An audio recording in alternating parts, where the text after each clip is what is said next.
Alhamdulillah, apa kabar semua? Yuk, kita Alhamdulillah. mulai ya. Re. Ya, Kita mulai ya teman-teman. Udah jam ya, 8 pas dan silakan. juga udah 20. Assalamualaikum warahmatullahi wabarakatuh. Waalaikumsalam. Warahmatullahi wabarakatuh. Alhamdulillah, Rabbil alamin. Allahumma sholli ala Muhammad wa ala ali Muhammad. Terima kasih kepada teman-teman semua yang udah hadir pada malam ini. Terima kasih juga kepada TFL dan Mas Imam yang udah mempercayakan saya untuk menjadi moderator pada malam ini dengan topik yang sangat menarik ya bagi kita-kita gitu. Tadinya juga saya berpikir apa saya cocok ya, orang saya tuh belum berpola hidup sehat seperti pembicara kita malam ini, Mas Imam. Tapi kata TFL, ayo mana tahu kita malah jadi terinspirasi dengan nanti apa yang akan disampaikan oleh Mas Imam. Tidak berpanjang lebar, Imam ini salah satu ikon kali ya di grup kita, Arga Kita. Dan saya mengenal beliau juga baru di sini, tapi emang di grup kita ini beragam dan banyak hal-hal positif gitu. Dan di antara teman-teman kita ada 3 bernama Imam, Imam Teguh Sabtono, Imam Igos, saya tahunya satu lagi, dan Imam Papa, sebentar. Ketiganya yang 2 udah bersahabat lama dengan saya, Imam Supriyadi, baru di Arga Cita grup ini kita berteman. Tapi insya Allah silaturahmi kita baik. Oke lah, tidak berpanjang lebar, kita masuk saja ke dalam acara kita, dan sebelumnya kita bersama-sama untuk yang muslim membacakan Bismillahirrahmanirrahim. Saya akan membacakan ini daftar riwayat hidup, kurikulum CV-nya dari Mas Imam. Beliau ini sama dengan kita, adalah angkatan 25, Insinyur Haji Imam Supriyadi. Beliau ternyata lahir di Malang 10 April 1970, lebih muda dari saya berarti. Tempat tinggal Jalan Duta Indah nomor 11 Bogor Baru. Alamat email nanti yang perlu saya kasih. Telepon seperti yang kita tahu ada di grup. Pendidikan formal beliau adalah GMSK 88 sampai 93. Jadi Mas Imam harus kita dorong nih untuk mengambil S2 dan S3 karena masih muda dan masih sehat. Selanjutnya pendidikan informal beliau udah pasti ya, rajin mengikuti pelatihan-pelatihan manajerial, manajemen dan motivasi. Selanjutnya prestasi pengalaman kerja, Mas Imam ini adalah orang yang kayaknya tekun di bidangnya dan sepertinya tidak berpindah-pindah ke lain hati. Ini dari tahun 93 sampai sekarang adalah karyawan senior udah pastinya di PT CNI Indonesia. Dulu juga saya pernah ikut CNI Mas Imam, tapi nggak lama karena sibuk dengan rumah tangga saya berhenti. Tapi saya masih sering menggunakan beberapa produk dari CNI. Prestasi terbaik beliau tahun 91 juara lomba karya tulis gizi dan pangan nasional dari majalah Kartini dan Panacea. Tahun 2009 dan 2013 menjadi The Best Manager of Year CNI Indonesia. Keren. Selanjutnya, beliau juga aktif di kemasyarakatan, antara lain Koordinator Jalan Sehat Silaturahmi Warga Perumahan Bogor Baru, Wakil Ketua DKM Masjid Nurul Ikhwan Bogor Baru, dan Dewan Pengawas Yayasan Muara Istiqomah SMP IT Bogor. Masya Allah. Terus hobi beliau udah pasti yaitu ya, seperti yang suka kita lihat, jalan pagi itu dan traveling kemana-mana yang fotonya sering di-share ke kita. Oke, selanjutnya supaya kita lebih banyak ngobrol dengan Mas Imam, saya persilakan Mas Imam Supriyadi untuk sharing tentang nikmatnya pola hidup sehat yang udah dijalankan oleh Mas Imam. Silakan. Ya, terima kasih Teh Uni Dila. Ya. Assalamualaikum warahmatullahi wabarakatuh. Waalaikumsalam warahmatullahi wabarakatuh.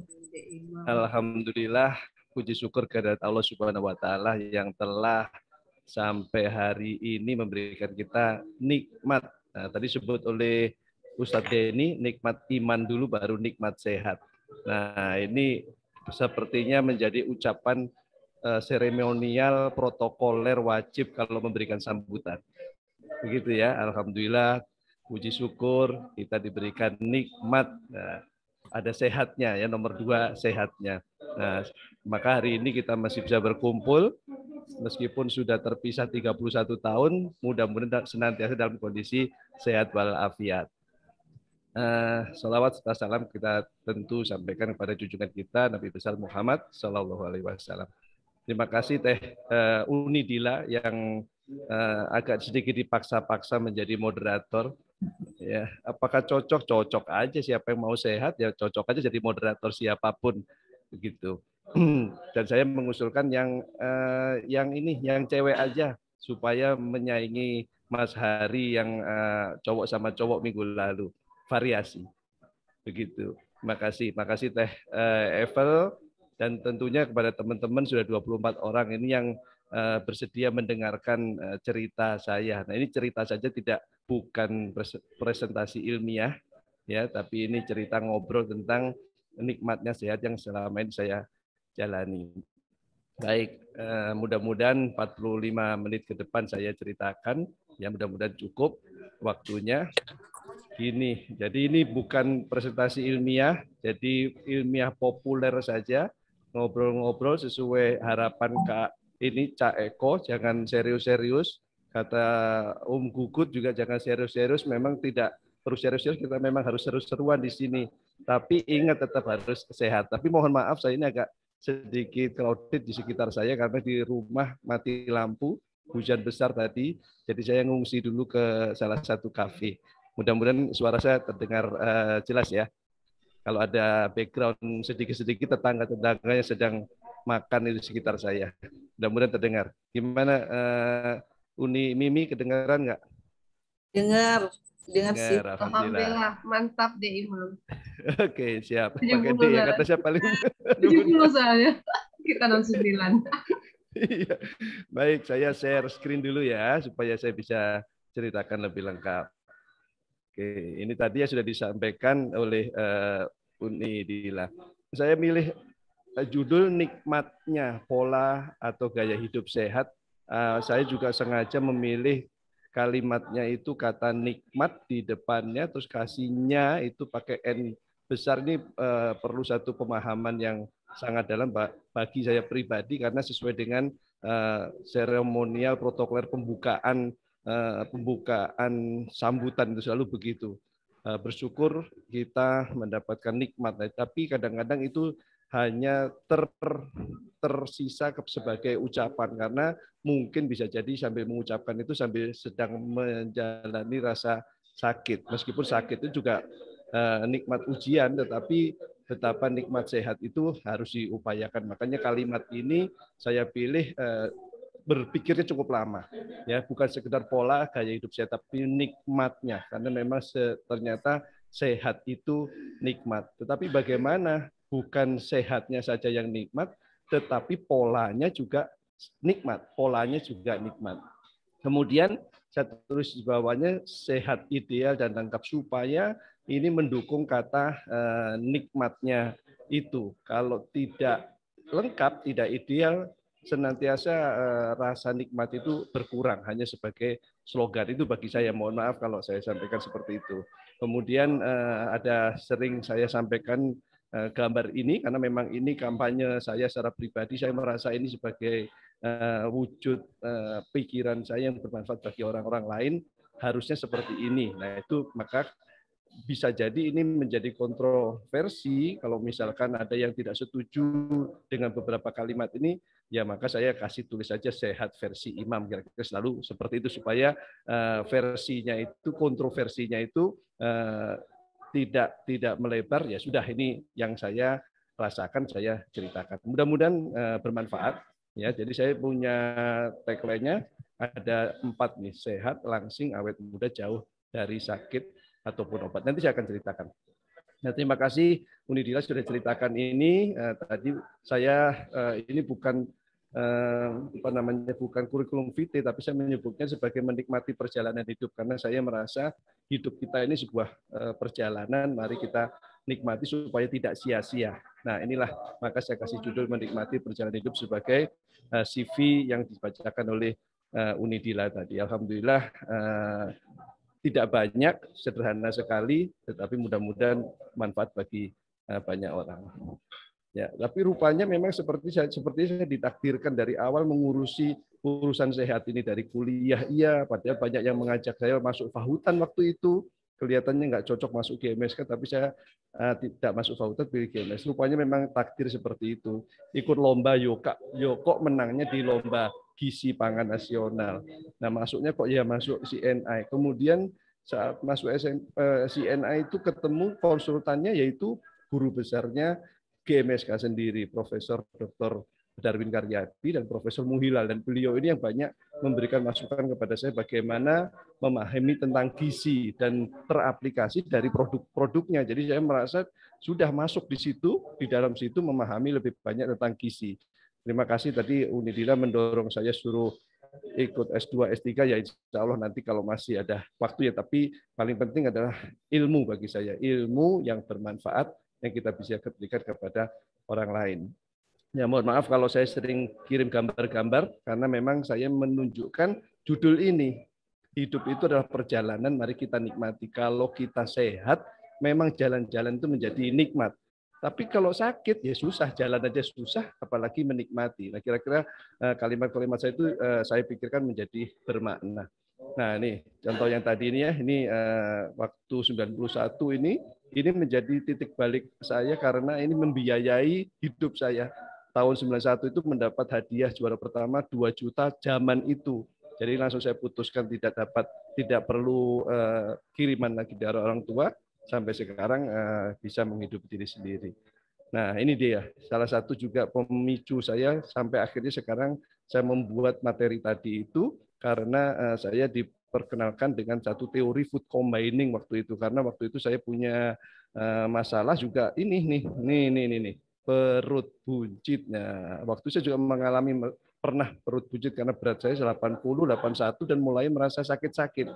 Akhirnya saya didapat tugas dari kantor untuk bikin CSR bagaimana hidup sehat, maka saya mencari salah satu pembicara. Dan salah satu pembicara rupanya kakak kelas sendiri. Jadi ketemu lagi perjalanan saya ini. Ketemu kakak kelas yaitu Mas Withari Apriyadi, itu GMSK angkatan 10 tahun di atas saya. Baru saya mendapatkan ilmu bagaimana cara bikin langsing. Nah, rupanya food combining ini yang diajarkan. Tapi di food combining itu tidak saya jalankan full karena apa? Karena saya memodifikasi supaya saya bisa menerapkan produksi NI-nya. Karena kalau di food combining murni itu agak sedikit tidak menggunakan food supplement, padahal itu penting. Nah, jadi saya akhirnya kompromi dengan Mas Wid. Mas Wid boleh nggak? Oh, boleh, nggak apa-apa. Yang penting itu dibutuhkan. Akhirnya saya menemukan cara sendiri yang saya sebut versi imam itu. Nah, ini saya akhirnya dalam waktu 2 bulan itu turun 12 kilo dan sampai sekarang berat sekitar 70-71 saya bisa pertahankan ini. Nah, itu ceritanya. Sebenarnya materi ini materi lama. Nah, mohon maaf ini kalau ada logo-logo CNI-nya karena sudah saya buat itu 5 tahun yang lalu. Setelah saya banyak sekali mendapatkan materi, saya mikir saya harus membagikan apa sebenarnya ya. Saya akan membuat materi namanya membangun pola hidup sehat. Saya tidak pernah diundang menjadi pembicara, karena saya tidak meniti karir menjadi pembicara, maka saya tulisnya di sini sebagai penikmat pola hidup sehat. Kenapa tidak praktisi pola hidup sehat? Karena saya berpandangan sering kali praktisi itu tidak mempraktekkan pola hidup sehatnya. Yang bicara, mohon maaf, perutnya buncit gitu ya. Yang bicara malah punya sakit jantung, diabetes dan seterusnya, padahal membicarakan pola hidup sehat sekalipun dokter.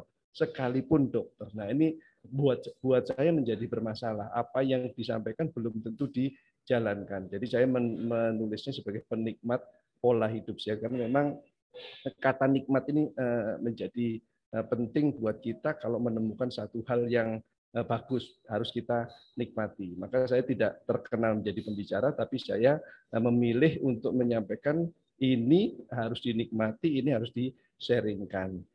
Oke. Nah, ini baru masuk materinya. Mulai berpikir begini, pertanyaan,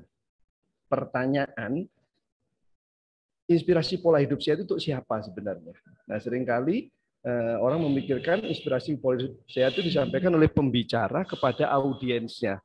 Nah, artinya dalam bentuk training dan seterusnya, tanda kutip tujuannya adalah untuk kepentingan bisnis, ya, membuat training dan seterusnya. Padahal harusnya tidak seperti itu. Sebenarnya inspirasi pola hidup sehat untuk siapa? Apakah untuk orang yang masih sehat atau yang sedang sakit? Nah, ini ada dua kubu. Yang masih sehat, gampang nggak diajak pola hidup sehat? Wong masih sehat. Atau yang sakit, jelas. Kalau sakit dituturi, diajari, dimarahin pun siap sedia karena sudah sakit. Ya. Dan biasanya menyampaikan adalah seorang dokter. Bagaimana cara menginspirasi orang sehat untuk menempuh pola hidup sehat? Nah, inilah yang sebenarnya saya praktekkan di grup ini. Makanya sangat getol sekali karena saya memilih kalimat ini, bagaimana cara menginspirasi orang sehat menempuh pola hidup sehat. Saya menghitung berapa persen yang terinspirasi, berapa persen yang tanda kutip bercanda, berapa persen yang ngeledekin dan seterusnya. Itu sebenarnya bahan sebagai penelitian karena secara angka cukup itu untuk mengkalkulasi statistiknya. Bagaimana cara menginspirasi orang sehat untuk menempuh pola hidup sehat? Kan antik masih sehat kok diajak menempuh pola hidup sehat. Nah, bagaimana cara menikmati pola hidup sehat? Nah, bagaimana kita mengajak orang menikmati pola hidup sehat? Biasanya pola hidup sehat itu paling menyebalkan. Jadi makan dipersulit dan segala macam. Menyebalkan lah pokoknya. Tapi bagaimana kita menikmati? Maka kata menikmati itu menjadi kata kunci di setiap materi saya ataupun kalimat saya ataupun sharing saya atau inspirasi saya. Nah, ini mana yang lebih nikmat, hidup sehat atau pola hidup sehatnya? Mana yang lebih nikmat, hidup sehat atau pola hidup sehatnya? Jelas hidup sehat itu nikmat, tapi polanya nikmat nggak? Nah, ini penting supaya kita bisa menjalani hari-hari tanpa bosan. Saya yakin teman-teman melihat saya bolak-balik jalan kaki, di-sharingkan, nggak bosan-bosan, makanan diceritakan, karena itu memang kenikmatan. Nah, saya ingin membagikan hal itu. Nah, pasti yang merespon berbagai macam. Nah, ini satu pertanyaan untuk menuju menikmati itu. Maka judul inilah yang tadi kembali ke sini, begini ceritanya. Nikmatnya pola atau gaya hidup sehat itu perlu dibuat satu tujuan, supaya menarik, supaya dipercaya, supaya diresapi dengan dalam. Maka harus ideal, harus lengkap, tidak boleh terpotong-potong, tidak boleh acak-acakan. Nah, ini cara memikirkan begini, sehat. Menikmati pola gaya hidup itu harus sehat. Orang itu harus sehat. Tapi sehat ini seringkali dimanipulasi. Dimanipulasi itu gimana? Sehat nggak? Apa kabar sehat? Sehat, alhamdulillah. Nah, tapi sebenarnya tidak sehat. Kenapa? Karena masih minum obat atau baru saja minum obat nyeri, dan setelah minum obat nyeri rasanya sudah sehat. Tapi besok nyeri lagi, minum obat nyeri lagi. Besok minum obat nyeri lagi, dan seterusnya. Nah, itu berarti ada satu masalah di kesehatannya yang belum selesai. Buktinya masih minum obat. Karena seharusnya kalau sehat itu tidak perlu minum obat. berarti sehat benar. Tapi kalau masih minum obat itu berarti belum sehat benar. Maka urutannya begini, sehat itu harusnya jauh dari sakit, jauh dari obat. Harusnya seperti itu. Wah, ini kayaknya utopia ini. Ya, buktinya ada yang bisa menjalankan itu, salah satunya saya. Kalau mungkin kemarin sempat mendengar ceritanya Cak Ervan itu yang lagi kita IG live jalan sehat itu, beliau udah merasakan 3 tahun ini nggak sakit-sakit, nggak pernah itu minum obat itu. Berarti betul bahwa sehat itu jauh dari sakit, jauh dari obat. Nah, perlu di-upgrade supaya tujuannya menjadi ideal dan lengkap, supaya nikmat, harus di-upgrade, harusnya langsing. Orang sehat itu harusnya langsing. Karena apa? Bermulanya sakit itu dari dari postur tubuh, khususnya mulai dari perut itu. Nah, itu biasanya tabungannya di situ. Tidak bisa dipungkiri, itu nggak bisa dibantah lagi. Maka kalau mau di-upgrade sehatnya, harusnya langsing. Nah, kalau di-upgrade lagi supaya lebih indah, lebih ideal, lebih nikmat, lebih menjadi tujuan paling akhir, ini dia dicari, awet muda. Itu makanya kenapa saya sering menyampaikan getol sekali awet muda. Ya memang begitu.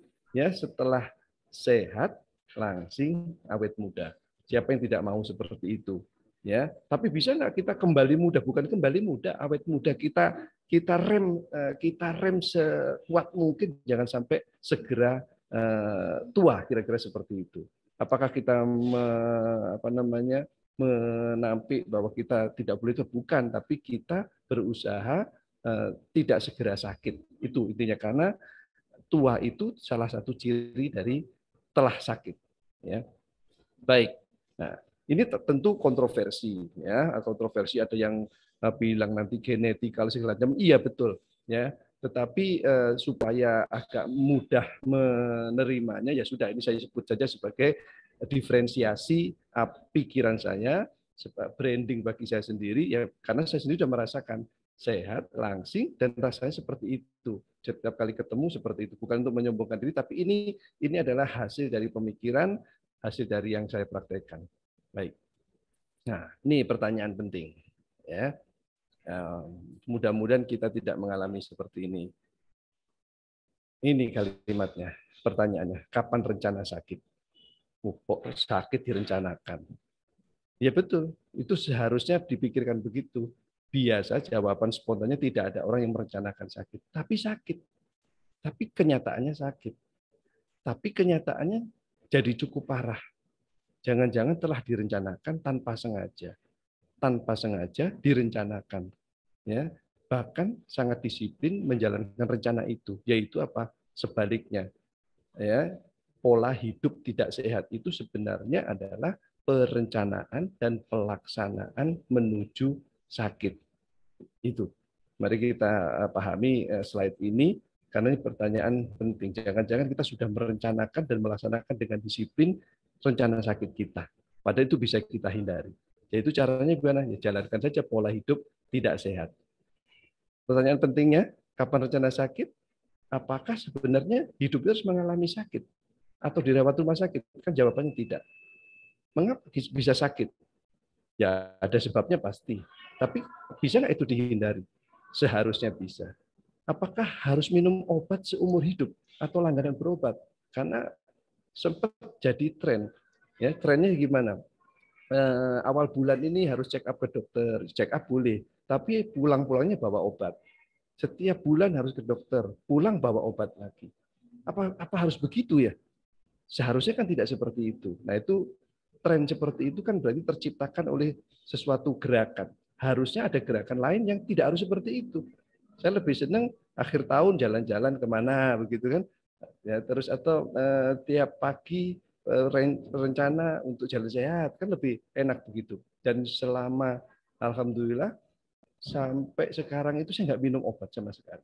Obat apapun nggak minum obat sama sekali. Karena memang tidak, saya merasa tidak sakit, ya tidak perlu. Nah, kalau kontrol kesehatan ya sehat-sehat saja. Nah, ini menjawab pertanyaan penting ini. Berarti seharusnya kita tidak harus mengalami sakit, dirawat di rumah sakit. Kalau perlu tidak perlu asuransi kesehatan. Ya ada kutip ya. Saya punya BPJS tentu, tidak punya asuransi kesehatan yang lain. BPJS belum pernah diklaim sampai sekarang. Karena apa? Pemahaman tentang sehat dan sakit ini. Oke, pertanyaan lebih penting. Nah, sebaliknya berarti. Kalau tadi kan pendataan penting, tapi urusan sakit. Ini kita bikin lebih penting, yaitu apa mungkin sehat sepanjang hidup? Apa bisa hidup sehat tanpa sakit atau tanpa obat? Atau apa bisa tidak bolak-balik ke rumah sakit atau minum obat sepanjang hidup? Nah, ini dia. Nah, kalimat ini buat saya penting supaya kita bisa planning, kita itu ya sehat aja. Nah, ini buktinya ini. Ini gambar apa? Gambar bungkusan obat. Jenis obat umum langganan. Nah, saya khawatirnya kita itu punya obat ini di dalam tas. Obat anti nyeri, saya nggak sebut mereknya. Nah, seringkali orang punya persiapan ini. Obat anti demam di P3K rumahnya. Ya, obat anti radang. Kalau punya resep, atau mungkin resep itu bisa ditebus sendiri ke apotik anti radang. Karena sudah mengerti, oh kalau radang ini minum obat ini. Apakah harus begitu? Ya. Obat anti alergi, sampai punya obat sendiri anti alergi. Obat antibiotik. Nah, kalau sudah parah, nah 5 hari nggak turun demamnya, kasih antibiotik, bahkan sampai hafal antibiotik berapa miligram, karena sudah sering kali ke dokter sampai langganan seperti itu. Obat antibakteri, antivirus, anti jamur. Nah, ini anti semua ini. Ya kalau ada ketemu bakteri, virus, jamurnya memang harus dikasih obat ini. Tapi jangan sampai langganan dong, ya. Jangan sampai langganan. Obat anti pengentalan darah. Nah, itu ada juga itu yang langganan. Karena apa? Darahnya mengental, harus punya anti pengentalan darah dan diminum setiap hari seumur hidup. Obat anti hipertensi. Nah, ini juga yang langganan. Biasanya umur 40 tahun, bahkan 35 tahun sudah minum ini dan langganan. Obat anti, nah, ini anti apa lagi? Maksud saya apa? Banyak banget. Di luar ini masih ada anti yang lain. Semuanya anti. Nah, ini obat anti. Semuanya obat dan anti. Obat dan anti. Pertanyaannya, apakah berbahaya atau berefek samping? Jelas. Ya, bukan saya yang harus mengatakan, tapi dokter pun, apoteker pun menyampaikan bahwa kalau obat itu pasti berefek samping. Biasanya kalau kita ke dokter dapat dokter yang kasih resep satu bungkusnya banyak, terus kita minum besoknya langsung cespleng, itu biasanya kita bilang dokternya mantep ini, dokternya mantep. Ya bagaimana nggak mantep, semua dikasih anti. Padahal itu sedikit tanda kutip manipulasi terhadap sehat itu. Artinya besoknya merasa sehat tapi belum sehat. Nah, kalau ini jadi langganan, betapa kita sebenarnya tidak memelihara kesehatan dengan baik. Berarti kita masih tergantung kepada obat. Ada sesuatu yang keliru di situ. Baik. Nah, mari kita pahami sehat dan sakit itu apa. Sederhananya, ini sebenarnya saya merangkum dari seluruh yang saya baca, sebenarnya sakit itu adalah keadaan di mana ketahanan tubuh melemah atau lemah, gizi kurang atau energi kurang, gizi kurang atau energi kurang, gizi kurang atau energi kurang. Itu menciptakan ketahanan tubuh menjadi lemah. Ini saya buat materi 5 tahun yang lalu. Sekarang 2 tahun ini ada COVID, ini kata ketahanan ini, daya tahan, imunitas ini yang dipakai. Jadi saya merasa, wah rupanya ilmu saya ini terpakai nih. Rupanya ilmu gizi di GMSK ini terpakai. Ya. Gizi kurang, energi kurang. Menyebabkan orangnya menjadi dingin, gampang terserang sakit. Nah itulah sakit sebenarnya. Sebaliknya, sehat itu kesimpulannya sebaliknya, yaitu ketahanan tubuh kuat, kalau gizinya cukup, energinya cukup, berarti bisa melawan penyakit. Nah, ini kalimatnya sederhana tapi sebenarnya kompleks. Karena apa? Bagaimana gizi itu bisa kurang, bagaimana gizi itu bisa cukup, menciptakan energi itu kurang dan energi cukup. Kalau energi cukup, dia bisa mensupport tubuhnya. Nah, permasalahannya apakah makanan itu mencukupkan gizi dan menimbulkan energi? Ternyata tidak sesederhana itu. Buktinya banyak orang yang sakit.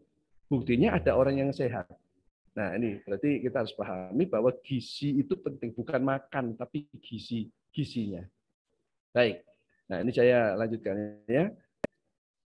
Ini agak serius sedikit karena apa? Karena berdasarkan riset. Ya, 2013 Kemenkes itu menyampaikan bahwa angka kejadian penyakit tertinggi di Indonesia itu adalah hipertensi, ya, tekanan darah tinggi.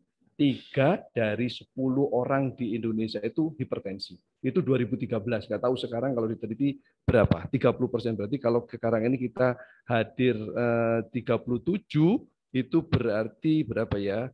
Berarti ada 6 atau 7 atau bisa jadi 10 orang yang hipertensi. Mohon maaf ya. Nah, ini namanya statistik harus disampaikan seperti itu. Jangan-jangan seperti itu. Ya, karena ini riset, ya, riset bahwa 30% orang Indonesia itu hipertensi. Biasanya di tasnya tidak ketinggalan obat anti hipertensi. Nah, penyakit yang menduduki posisi 3 teratas Indonesia itu hipertensi, ya, hipertensi sendiri, kemudian diabetes dan jantung. Nah, ini yang disebut namanya penyakit degeneratif. Nah, ini yang kita perlu degeneratif. Degeneratif itu apa? Degeneratif itu adalah penyakit anti generatif. Berarti sebaliknya, berarti penyakit menua, sebenarnya penyakit menua. Oke, saya loncat dulu. Saya senang menyampaikan ini karena tren ini kembali diuji lagi saat COVID. Nah, saat COVID itu ini, Mas, komorbid itu kan penyakit bawaan. Penyakit bawaan dia penyakit degeneratif itu menjadi penyebab terbanyak kematian pasien COVID. Ya. Ini salah satu contohnya dari Kepala Dinas Jawa Timur menyampaikan jenis penyakit bawaan diantaranya penyakit paru-paru dan jantung. Kan berarti betul lagi. Ya, ini penting. Berarti kita itu sakit degeneratif itu perlu perhatian, ya, karena jumlahnya semakin tinggi. Nah, pertanyaannya penyakit degeneratif, ya, yang sekarang sering disebut komorbid karena COVID, ya, karena COVID itu menyerangnya ke sana. Nah, penyakit degeneratif itu menyerang siapa? Ini dia, gambarnya unik ini. Nah, ini Pak Cak Eko pasti senang lihat gambar ini. Karena apa? Penyakit degeneratif menyerang siapa? Ini atau ini? Nah, kita pasti memikirkan, ya inilah yang sudah tua ini. Ternyata enggak, ternyata dua-duanya terserang ini. Karena apa? Penyakit degeneratif itu terjemahannya adalah penurunan fungsi organ tubuh yang disebabkan oleh bertambahnya faktor usia, nenek ini, maupun gaya hidup yang tidak sehat, mbak ini. Nah, dua-duanya bisa terkena kalau tidak waspada atas pola hidupnya. Nah, prosesnya begini, dari kecil seperti gini, ya, itu degeneratif kalau faktor usia atau unhealthy lifestyle, ya, gaya hidupnya tidak sehat, penyakitnya sama-sama kena jantungnya. Bedanya adalah ini sudah tua jadi wajar, kalau ini masih muda seolah-olah tidak wajar. Karena apa? Umur 30 bisa jadi kena penyakit serangan jantung. Nah, ya, begitu. Ya. Selain jantung tentu ada ya diabetes, jantung koroner, stroke, kanker, hipertensi, Parkinson, Alzheimer dan lain-lain. Itu adalah jenis penyakit degeneratif. Kayaknya sudah umum, tapi jangan sampai dianggap sebagai wajar bahwa ya sudahlah kalau sudah tua mengalami begitu. Permasalahannya kalau tuanya segini, ya wajarlah sudah tua, maklum sudah tua. Misalnya cerita kakek kita kena serangan jantung, umurnya berapa? 70 tahun. Maklum sudah tua. Tapi kalau kena serangan jantung umur 30 tahun, kan nggak maklum. Kenapa? Nah, permasalahannya adalah ini. Berarti ada satu gaya hidup tidak sehat. Mohon maaf ini teman-teman, saya membacakan saja, mudah-mudahan tersinggung. Mudah-mudahan tidak tersinggung. Saya ulang seperti itu. Karena apa? Nomor satu ini. Ya, nomor satu ini. Yang kedua adalah ini, ya.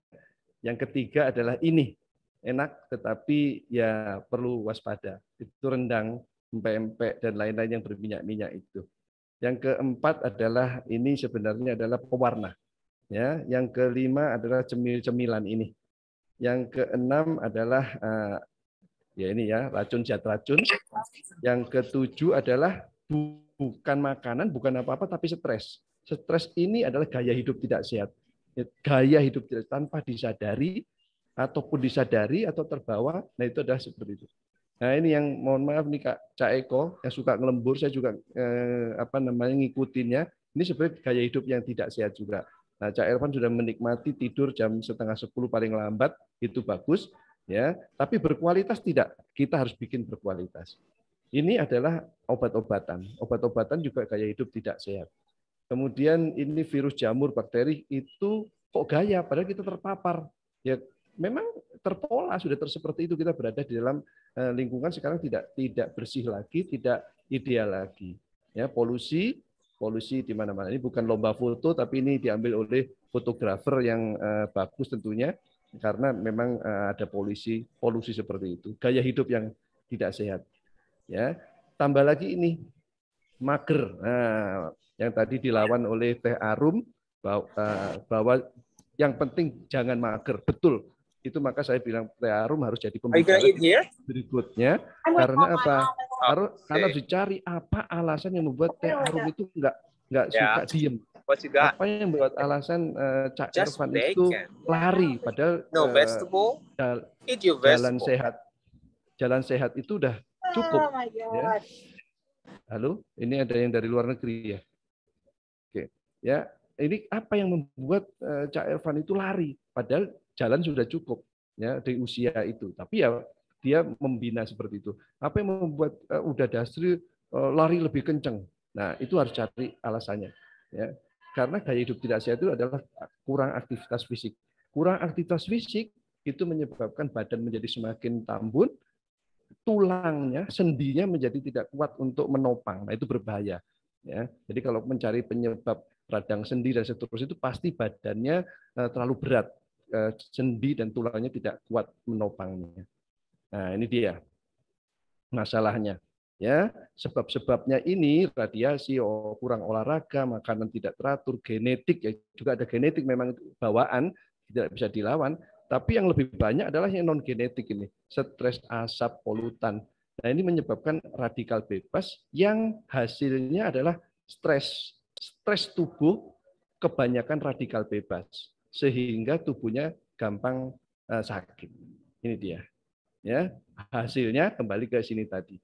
Mudah-mudahan kita mendengar ini sudah bisa merasakan ya, udah kalau gitu kita harus kembali ke jalan yang benar, kira-kira begitu. Karena apa? Ujungnya adalah sakit. Mudah-mudahan kita tidak mengalami ini kalau kita bisa memperbaiki. Masih bisa diperbaiki sepanjang kita mau. Tinggal nilainya. Nilainya. Kenapa saya sebut nilainya? Contoh saya waktu belajar food combining itu, guru saya, mentor saya yang namanya Mas Wid Haryadi itu, wah hebat banget tuh. Sama sekali nggak kurang sedikit atau hampir tidak makan nasi. Wow, lalapannya hebat sekali. Akhirnya saya nggak sanggup itu. Maka saya menawar kepada beliau, Mas, saya ambil nilai 70 aja. 70 udah bagus. Ya, karena beliau nilai 90.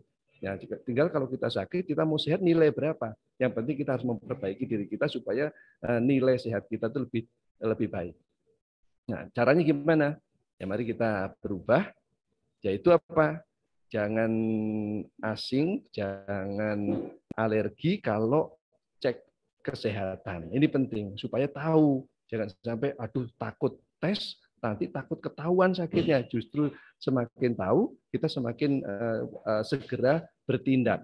Ya, tes darah seperti ini kita bisa beli sendiri, kita bisa lakukan di rumah. Cak Irfan hebat sekali itu bikin punya alat monitor harian, itu memang bagus karena teknologi sekarang menjadi memudahkan semuanya. Nah, ini yang waktu dulu saya pertama-tama saya posting itu. Yang paling gampang nggak pakai alat itu hitungan pakai kalkulator atau pakai aplikasi. Namanya apa?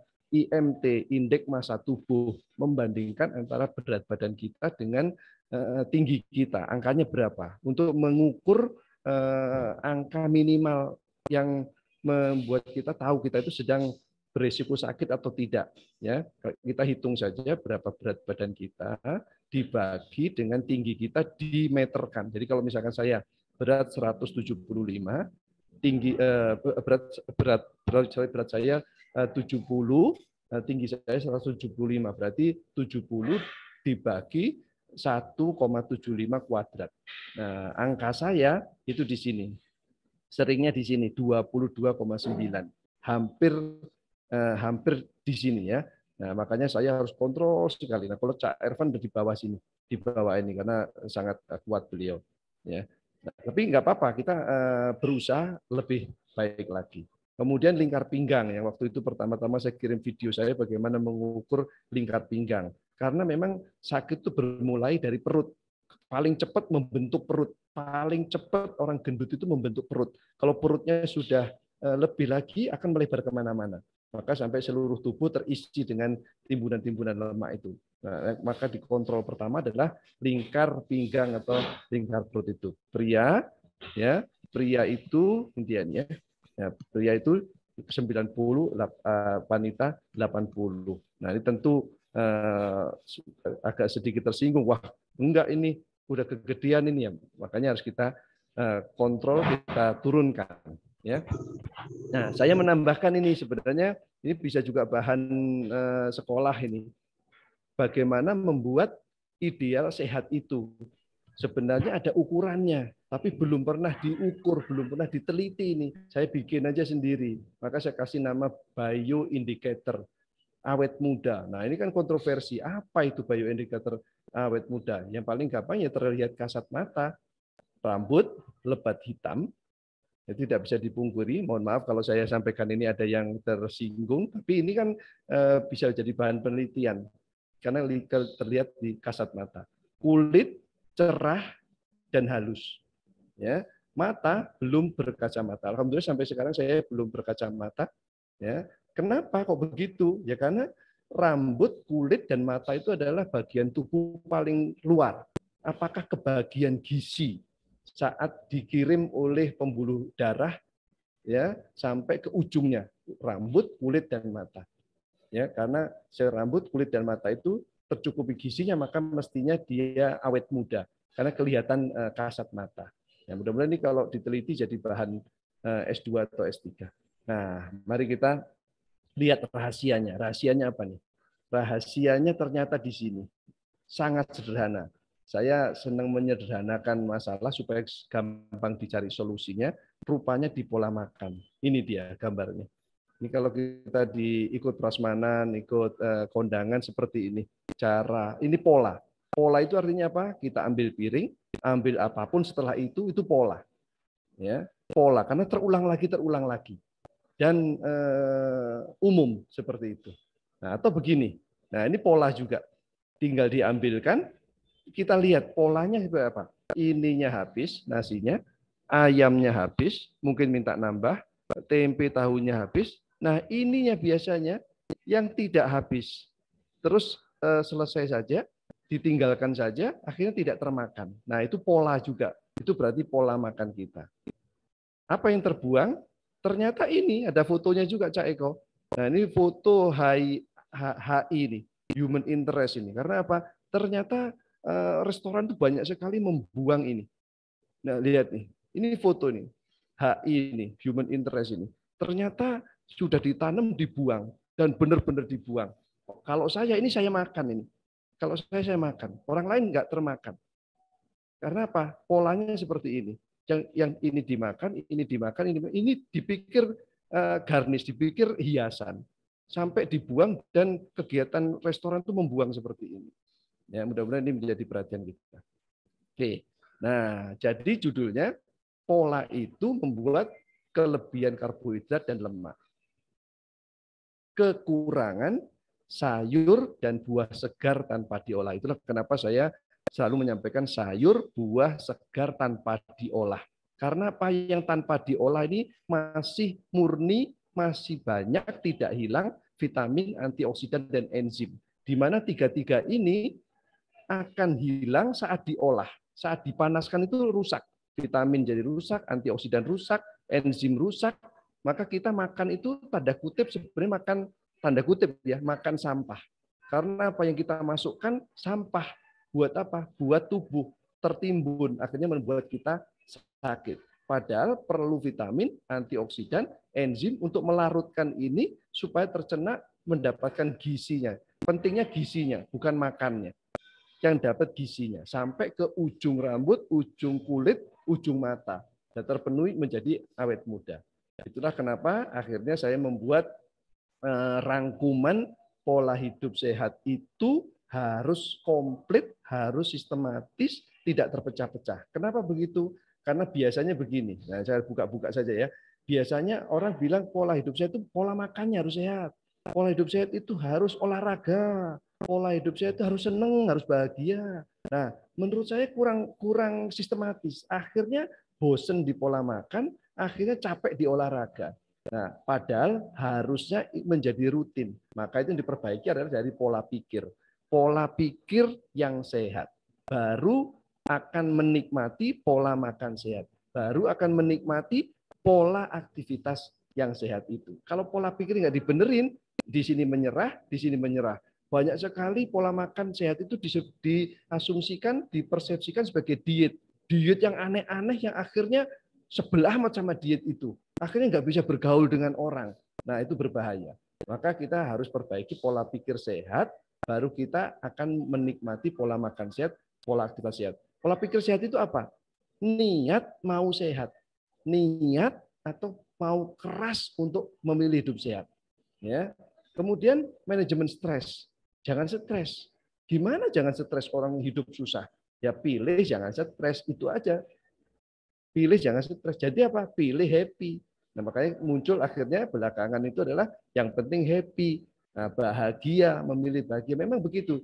Cara sederhana untuk manajemen stres adalah pilih jangan stres, pilihlah happy. Nah, ini kalau diceritakan bisa 1 jam sendiri, terapinya apa? Tapi dari 1 jam itu terapinya apa paling gampang adalah senyum. Senyum. Nah, senyum ini yang harus dipaksakan. Karena senyum itu membuat hatinya ikut senyum. Wajah yang senyum membuat hati ikut dipaksa senyum. Sering senyum, hatinya akan lebih sering senyum. Nah, itu ada sesi sendiri sebenarnya. Tapi secara ringkas, terapinya adalah senyum. Senyum yang bagaimana? Ya, ada materi sendiri. Kuncinya senyum seimbang. Seimbang itulah ke kiri, ke kanan 1 cm, ke kiri 1 cm. Jangan sampai ke kanan 1 cm, ke kiri enggak. Itu ciri-cirinya orang senyumnya belum seimbang. Oke, nah ini pola pikir. Niat yang kuat untuk sehat, kemudian manajemen stres. Baru ini akan bisa menerima apapun materi yang disampaikan, yaitu pola makan sehat. Pola makan sehat itu, yaitu tadi, materi yang tadi itu. Kurangi loh ya, bukan hilangkan. Jadi boleh makan nasi, tapi kurangi. Kurangi porsi sumber karbohidrat dan lemak yang berlebihan. Karena selama ini kita kelebihan. Aktivitas sedikit tapi makannya banyak, itu kelebihan. Nah, kuranginya itu diganti dengan tambah porsi, vitamin, antioksidan, enzim. Sumbernya di mana? Sayur, buah segar tanpa diolah. Sayur, buah segar tanpa diolah. Itu sumber paling utama. Jadi kita tidak boleh bosan-bosan makan sayur, buah segar tanpa diolah. Tidak ada batasnya. Lapar makan lagi, lapar makan lagi, lapar makan lagi. Itu tidak akan bikin gendut. Nah, tapi sekarang ini rupanya sayur buah segar itu tidak seindah dulu. Sehingga terserapnya juga mungkin tidak sebagus, atau mungkin ada ikutan pestisida dan seterusnya, sulit mendapatkan yang organik yang lagi dipikirkan oleh Mbak Meni itu. Maka muncullah ilmu perlu menambahkan food supplement atau health food. Nah, tetapi harus berkualitas, jangan sampai abal-abal, jangan sampai kualitasnya rendah yang membuat akhirnya tidak bermanfaat. Nah, ini ada ilmu yang lain. Waktu itu di GMSK kami pelajari, tapi sedikit sekali. Nah, di CNN kami pelajarin banyak, karena banyak guru-guru dari luar negeri membahas tentang hal ini, dan kami menyediakannya. Nah, mohon maaf saya sampaikan itu, karena ini rupanya health food atau food supplement itu diperlukan. Ya, ya ini mohon maaf ini ya, hindari rokok dan alkohol, karena ini nomor 1 dan nomor 2 gaya hidup tidak sehat itu. Ya. Yang ketiga, setelah pola pikir sehat, maka pola aktivitas sehat senang. Mau diajak apa? Inilah kenapa saya menyampaikan olahraga ringan tapi teratur. Saya menyadari yang ajak ngobrol ini adalah orang-orang yang mempunyai keterbatasan fisik. Maka yang kita ajak adalah yang ringan dan teratur. Pilihannya paling sederhana, paling mungkin dilakukan terus-menerus adalah jalan sehat.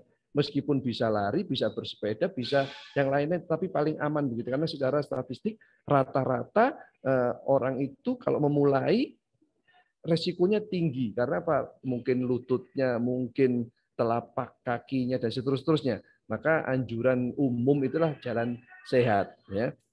Dan cukup 30 menit sehari. Untuk apa? Untuk menjadi kegiatan fisik yang sehat. Tapi kalau mau lebih lagi, ya yang diajarkan Cak Ervan, Mbak Fitri, itu bagus. Itu nanti akan ketagihan sendiri. Tapi mulainya dari jalan sehat. Kalau ini semua dilakukan, ujungnya tidurnya enak. Istirahat yang cukup terjadi. Ya, jadi tidur itu gampang sekali. Nah, saya ditanya Cak Eko, itu jam 12 belum tidur gimana? Saya jam 12 langsung tidur, udah tidur. Jam 4 otomatis bangun. Karena apa? Tercukupi dari A sampai C di sini. Ya, 1A, B, 2, A, B, C, dan sampai. Jadi kita bisa istirahat menjadi nikmat. Nah, inilah gambar-gambar yang suka saya posting itu untuk apa? Untuk menyadarkan kita perlunya vitamin, antioksidan, dan enzim. Asalnya dari buah, sayur, segar, tanpa diolah. Nah, ini mohon maaf ini kalau yang mengolah-ngolah, dikalengkan, dimaniskan, diasinkan, itu sebenarnya sudah hilang kandungan-kandungan seperti ini. Memang harusnya seperti itu. Ya. Nah, ini porsi prakteknya, porsi sarapan. Sarapan seperti ini. Kita sarapan tujuannya untuk apa? Tujuannya adalah untuk sehat, bukan untuk kenyang. Kebanyakan orang makan itu untuk kenyang. Nah, ini salah definisi. Makan kok untuk kenyang? Makan itu adalah untuk sehat. Makan itu untuk sehat, bukan untuk kenyang. Tapi kenyang nggak begini, kenyang. Kalau makan buah, seporsi ini, berarti kan saya sering sebut satu porsi sarapan sehat on the way, gitu kan? Itu kalau satu porsi begini, kenyang. Tapi bedanya adalah ringan. Berbeda kalau makan nasi uduk, bubur, double, tambah lagi satenya 5, kenyang tapi sesek. Itu cirinya adalah sampai bunyi Nah, itu berarti definisi kenyang adalah Kalau sudah keluar kata itu bukan kenyang, kekenyangan. Ya. Jadi ini retorikanya seperti itu, retorika sehat seperti itu. Jadi kalau kita mau kenyang sehat adalah ini. Ya, seperti ini, makan seperti ini. Kurang gizi enggak tuh. Lemes enggak tuh, karena apa? Kegiatan kita nggak seperti tukang beca, nggak seperti tukang gali galian, petani. Kalau petani makan nasinya banyak karena kegiatannya banyak. Itu pakai rumusnya Cak Ervan yang tadi defisit kalori. Tapi kita kan aktivitasnya membakar kalorinya sedikit, makanya makannya nggak harus banyak nasi. Ini porsi sarapan. Ya, bagusnya berwarna-warni. Karena apa? Kalau nggak berwarna-warni sumber vitaminnya kurang banyak. Nah, seperti ini porsi sarapan. Kalau saya sering posting begini itu maksudnya, ayo saya temenin tuh makanan seperti ini. Mirip dengan Cak Eko, ayo saya temenin moto. Nah, kira-kira begitu. Kalau ini ayo saya temenin sarapan. Tidak harus berdekatan, tapi mari mencari sendiri dari persediaan kita. Permasalahannya persediaan ada nggak di kulkas? Takutnya belum belanja juga. Nah, salah satu kendala pola hidup sehat itu adalah lebih risih ada harga ayam naik dibandingkan sayur yang tidak pernah naik. Harusnya kita fokusnya ke sayur, buah disimpan di kulkas kita dibandingkan daging ayam yang banyak-banyak begitu. Ya. Tapi segera lapar, jam 9 itu lapar lagi. Ya makan buah ini lagi, nggak apa-apa. Nggak ada batasnya, karena apa? Sehat-sehat aja. Ya. Atau ini, tapi kurangin minyaknya, makanya rebusan itu lebih baik. Rebusan lebih baik. Jam 9 sudah lapar, jam 10 sudah lapar, makan ini. Atau telur rebus. Rebus, yang penting jangan telur ceplok, jangan telur dadar. Itu minyaknya luar biasa itu ya. Nah, yang rebusan seperti ini. Sore lapar lagi, ya rebusan seperti ini. Karena apa? Rumusnya kurangin yang kelebihan, tambah yang kekurangan. Gitu. Nah, ini sponsor dari Unisri ini. Tadi kan pagi, ini kan pagi. Ini kudapan, selingan. Nah, ini makan siang malamnya gimana? Nah, makanya nasinya sedikit. Ini sesuai dengan anjuran gizi seimbang. Nasinya segini, sayurnya lebih banyak, lebih bagus yang mentahan seperti ini, lauknya cukup. Nah, porsi ini sesuai dengan anjuran gizi seimbang. Bukan lagi 4 sehat 5 sempurna. Karena 4 sehat 5 sempurna itu sudah ditinggalkan. Karena yang lebih bagus sekarang adalah gizi seimbang. Gizi seimbang itu adalah dari pola makan seperti cukup karbohidratnya, cukup sayurannya, cukup lauknya. Ya. Ini dia. Nah, ini gambar-gambar yang sering kita dapatkan. Prakteknya gimana? Kadang-kadang kita lihat gambarnya kayak kita prakteknya. Kita praktekkan, kita harus praktekkan seperti ini. Ya, ini dia.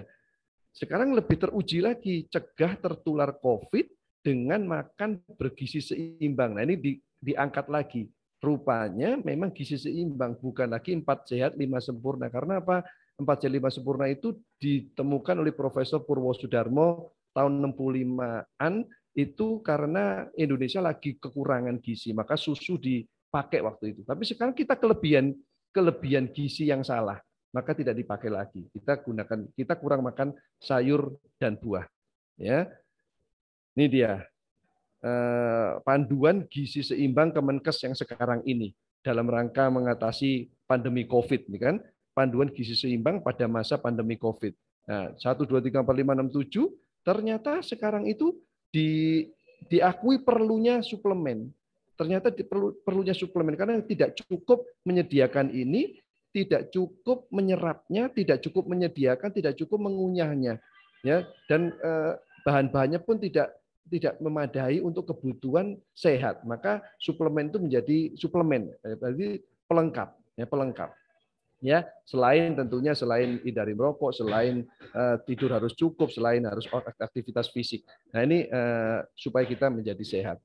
Nah, ini maaf ini kalau iklan sedikit. Ini ilmu gizi, tapi sudah jadi produk. Ini memang bagus kita kaji dan saya menjadikannya menjadi kalimat yang saya sampaikan mudah itu karena apa?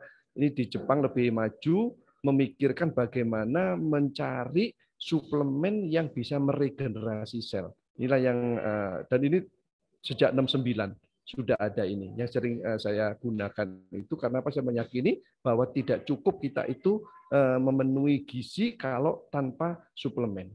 Kira-kira seperti itu. Ini sedikit saya sampaikan karena sudah ditemukan oleh negara lain seperti itu. Kalau sekarang Indonesia mau membuat sendiri silakan. Mbak Menik mau cari sendiri boleh silakan. Tapi tolong diuji. Yang paling penting adalah regenerasi sel untuk menunjang kalimat tadi sehat, langsing, awet mudanya ini. Nah, Jepang sudah duluan karena dia menemukan chlorella yang mungkin dari waktu kita kuliah sudah sering kali kita dengar. Chlorella itu regenerasi sel. Dan sarinya digunakan wakasa, kata wakasa bahasa Jepang itu adalah muda, dan diminum oleh orang di sana. Kira-kira begitu. Baik, sementara itu karena waktunya harus tanya jawab, jadi saya tidak panjangkan lagi, saya stop share. Silakan kalau ada ingin bertanya, penasaran, mau membuli, silakan ya. Janjinya kan mau membuli ya. Oke, ini udah Dasril lagi di jalan. Udah, Dasril? Mantap ya, di sana siang ya. Oke, silakan saya kembalikan ke Unidila, mungkin ada yang ingin ditanyakan. Terima kasih. Ya, terima kasih Mas Imam, sharingnya asik banget. Saya jadi nggak ngantuk nih, biasanya udah tidur. Jadi ya kalau disimak memang kadang-kadang kita itu suka menyepelekan ya. Kalau kayak Mas Imam lagi sharing itu kadang-kadang saya baca, kadang enggak gitu ya. Terus kadang-kadang kok itu lagi ya gitu kan. Padahal setelah saya introspeksi diri sendiri, emang dari berapa pola hidup sehat yang dikasih tadi, saya separuhnya aja yang saya jalankan. Terutama aktivitas fisik itu belum teratur banget gitu ya. Nah, mungkin teman-teman yang lain punya pengalaman sendiri atau punya hal-hal yang ingin ditanyakan, mumpung ada Mas Imam dan teman-teman yang udah menjalankan dengan baik ya. Karena kita udah tahu juga sehat ala Rasulullah, sehat ala Zaidul Akbar, sehat ala Deddy Corbuzier dan lain-lain. Sekarang kita pertanyakan sehat ala Imam Supriyadi. Oke, kita buka aja pertanyaan langsung. Silakan raise hand yang mau bertanya, dan pemateri juga siap dibully. Mas Haris, Mas Eko, Harimaki, ayo. Silakan langsung kepada Mas Imam. Ya, saya terima kasih dulu, itu Unisri udah belain saya, itu nggak ikut membuli, menjawab pertanyaannya Haris. Ya, sudah dijawab itu. Terima kasih Unisri ya, memang luar biasa. Jadi saling sapa, saya tampilkan gambar ayam popnya. Nah, dia jawab itu pertanyaannya Mas Haris, yang selesai itu jawabannya. Mudah-mudahan puas Mas Haris. Belum. Kalau belum puas tanya aja lagi. Belum. Ya, oke, silakan. Sampean berat badannya berapa? Aku berat badannya 70. Nggak sehat. Ya. Oh, udah gitu aja. Dia tingginya sama dengan aku soalnya. Wis, masa waktu lagi foto tinggian aku itu. Apalagi. Karena kalau orang zaman dulu berat 170 itu berat tinggi 170, berat idealnya kan 70 kilo. Nah, sekarang dengan IMT tadi itu kok berubah gitu. Nah, Dijawab nggak? Perlu dijawab nggak? Nah, kan jawabannya Mas Haris adalah kok jadi kurus sekali ya sehat itu ya. Jadi kayak orang kurus itu kalau orang sehat itu dengan standar IMT tadi. Betul. Makanya itu yang dipelihara oleh Cak Ervan itu. Jadi kita lihat Cak Ervan itu kok kelihatan kurus begitu, tapi itu memang sehat. Memang sehat seperti itu. Kalau saya dibully nih, kamu gak sehat. Saya tingginya 175 bukan 170. Makanya kalau berdiri foto dengan Mas Udah Haris nambah ya? tambah. Setelah pisah dengan dia itu saya latihan skipping jadi tambah 5 cm itu. Ya, saya pas 23 nilai IMT-nya. Ya, saya masih punya PR seperti Cak Ervan mau turunkan lagi, ya turunkan lagi ya nggak apa-apa. Tapi saya kan begini prinsipnya seperti tadi, kita jangan mencapai angka tertinggi yang membuat kita akhirnya menyerah. Mari kita mencapai angka ini segini. Makanya tadi saya sampaikan waktu saya ketemu Mas Widhari Apriyadi itu, beliau nilainya tinggi banget, menjaga banget itu. Ya, saya bilang Mas, aku ambil 70 aja, nggak apa-apa. Yang penting harus berusaha lebih baik karena kita tidak mungkin akan sempurna ya. Masih pingin nakal, mau makan durian, main apa segala macam ya. Itu harus kita kerjakan. Maka saya membuatlah rumus tadi, si tabel tadi itu bukan untuk orang lain. Tabel itu adalah untuk saya sendiri. Tabel itu adalah untuk saya sendiri. Kira-kira begitu. Ayo, udah puas belum, Haris? Oke, ya nanti saya bully Haris, ayo berhenti ngerokok. Ya ntar, ya aku ngerokok kan untuk ngurangi berat badan. Nah itu dia, itu jawaban yang paling seru itu. Ya, silakan yang lain. Mau tanya Unida. Uni Mimi itu yang mau tanya itu. Oke, makasih Unidila. Tadinya mau panggil De Imam karena jadi narasumber jadi Kang Imam aja. Silakan. Tahunnya beda lahirnya. Iya.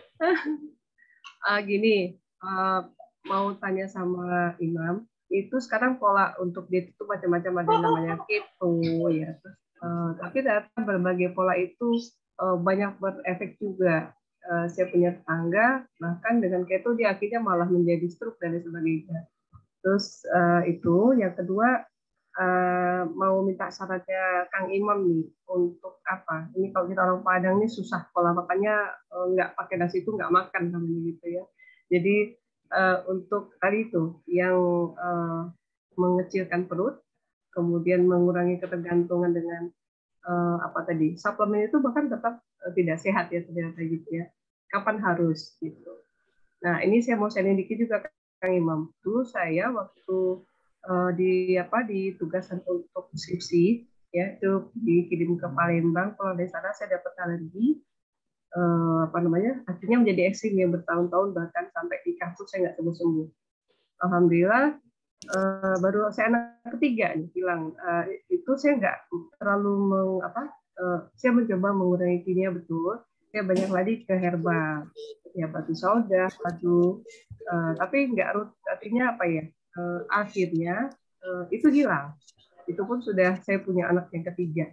Jadi sorry, yang tadi keluhannya apa? Jadi waktu saya waktu itu kan ke Palembang ya, kita bikin untuk S1 tuh Pak Hanafi kirim ke sana, kita ada berapa orang pulang di sana sakit berupa alergi Kang Imam. Alergi itu yang awalnya biasa jadi eksim sering, ya, itu bertahun-tahun sampai saya punya anak nggak sembuh-sembuh. Itu jadi saya itu udah bebal sama namanya antibiotik ya, kimia itu nggak lepas dari badan. Sampai usahanya itu yang ala-ala yang ekstrim itu yang minum darah ular gitu.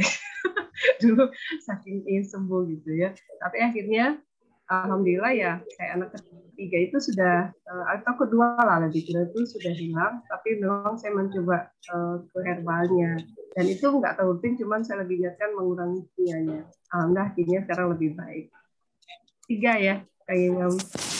Ya. Terima kasih. Oke, langsung ya Unidila ya. Ya, langsung aja. Iya, jadi orang Padang susah menghilangkan nasi. Bukan cuma orang Padang, seorang Indonesia begitu, ya kan? Karena apa dipandangnya adalah tidak makan kalau belum makan nasi. Kalau belum makan nasi dianggap tidak makan, ya. Dan ingat-ingat terus itu. Nah ini berarti persepsi. Sebenarnya persepsi, bukan persepsi menghasilkan kebiasaan. Akhirnya kebiasaan itu tidak bisa ditinggalkan, harus dirubah. Makanya di tabel itu saya buatkan nomor 1 pikirannya dulu. Pikiran dibenerin. Mau sehat nggak? Mau. Rupanya sumber tidak sehatnya itu adalah di kebanyakan nasinya itu. Dan kebanyakan lemaknya itu rupanya sumber di situ. Kalau itu dipahami, maka akan mudah untuk merubah polanya. Akan menjadi menomor kesekiankan nasi. Menomor kesekiankan nasi. Karena jumlah penumpukannya itu sudah puluhan tahun begitu kan, dan susah ditinggalkan. Saya awalnya juga nggak bisa waktu tahun 9 tahun berapa itu, tahun 2009 itu. Tapi begitu lihat orang kok Waspit itu food combining kok makannya itu aja terus, buah sayur seperti itu aja kayak kambing gitu kan, kok bisa gitu. Terus saya tanya, nggak sakit Mas? Enggak. Kenapa kok sakit? Rupanya persepsi tadi, persepsi makan itu harus kenyang. Persepsi makan itu harus kenyang. Nah, itu harus kita rubah. Makan itu harus sehat, bukan kenyang. Makan itu bukan tujuannya untuk kenyang, tetapi untuk sehat. Ya. Jadi ukurannya apa? Karena kita pikir cocok dengan pikiran kita supaya kita gampang merubah. Oh, rupanya kenyang itu apa sih? Kenyang itu kalau sudah makan nasi, tambah lagi, tambah sesek, sampai ukurannya apa? Bunyi. Kan gitu kan? Nah, baru berhenti itu. Dipikir kenyang. Bukan itu kekenyangan, bukan lagi kenyang, tapi kekenyangan. Coba kita besok mulai ya makan buah seperti ukuran saya, porsi saya itu kenyang, tapi ringan, Ya, sakit perut nggak? Nah, sakit perut itu juga makan buah kok sakit perut, kok aneh ya? Nah, rupanya persepsi di pikirannya makan buah itu pasti sakit perut. Nah, ada pastinya itu sebelum makan buah, ini saya praktek ini, ya. Pernah nggak lihat jeruk nipis? Jeruk nipis tahu kan? Coba kita potong, belah, terus kita peres, taruh di lidah kita. Sekarang. Nah, ada nggak yang mulai merasakan kejutnya sekarang? Padahal jeruknya nggak ada. Nah, itu persepsi. Itu persepsi. Ya, makan buah pasti sakit perut. Nah, sebelum buahnya masuk di perut sudah sakit duluan. Nah, itu berarti ada satu stres yang membuat mahnya kambuh. Stres itu salah satu sebabnya adalah mah itu salah satu sebabnya adalah stres. Nah, stres itu merangsang lambung itu bergejolak. Nah, akhirnya jadi sakit perut. Mikirin makan stres. Mikirin makan buah stres duluan. Padahal saya makan pepaya, makan mangga, ya pagi-pagi 2 itu nggak apa-apa, enak tuh. Habis itu jalan sehat ringan. Ya, jadi kenyangnya sehat. Ukurannya sesuai dengan porsi, enak di perutnya. Jadi kenyang tapi ringan. Berbeda dengan makan bubur atau nasi uduk 2, tambah lagi gorengannya dan seterusnya, kenyang itu. Tapi kekenyangan. Nah itu. Dan itu berdampak macam-macam. Alergi, nah ini jawabnya nggak teratur ya. Alergi itu salah satu manifestasi dari turunnya daya tahan tubuh. Gatel kayak eksim kayak itu daya tahan tubuh turun. Daya tahan tubuh turun. Nah, kalau daya tahan tubuhnya baik, tidak apa-apa. Contoh terapinya gampang begini. Nah, ini prakteknya ya. Ada nggak pernah masuk ke ruangan kelas, ruangan kantor, terus melihat AC, langsung dihitung AC-nya. AC-nya 3. Waduh, dingin ini. Ya, terus segera cari jaket, atau kalau nggak pakai jaket saya gatel nih. Bener gatel. Ya. Nah, stres itu bisa merangsang tubuh untuk merespon munculnya alergi. Stres itu menurunkan daya tahan. Makanya kenapa COVID ini membuktikan jangan stres supaya jangan sakit. Nah, karena ternyata stres itu memicu sakit termasuk alerginya. Ya, tapi tidak cuma hanya menangani dengan menghilangkan stresnya saja, maka harus perbaiki pola makannya, iya, diperbaiki pola aktivitas yang tidak bisa dipilih salah satu. Tidak bisa olah stres saja, tapi makan nggak diperbaiki, olah aktivitas nggak diperbaiki, tidak sempurna. Akhirnya daya tahannya menjadi turun, akhirnya sakit itu buat saya namanya menua dini namanya sakit. Itulah kenapa orang yang nggak sakit-sakit awet muda, begitu. Gitu. Jadi alergi itu bisa diatasi dengan meningkatkan daya tahan tubuh. Daya tahan tubuh itu meningkat kalau orangnya sehat. Apanya? Pikirannya sehat, ya, tidak gampang stres, tidak marahan, tidak ngambekan, tidak gampang sakit hati. Nah, itu makanannya enak pasti ya.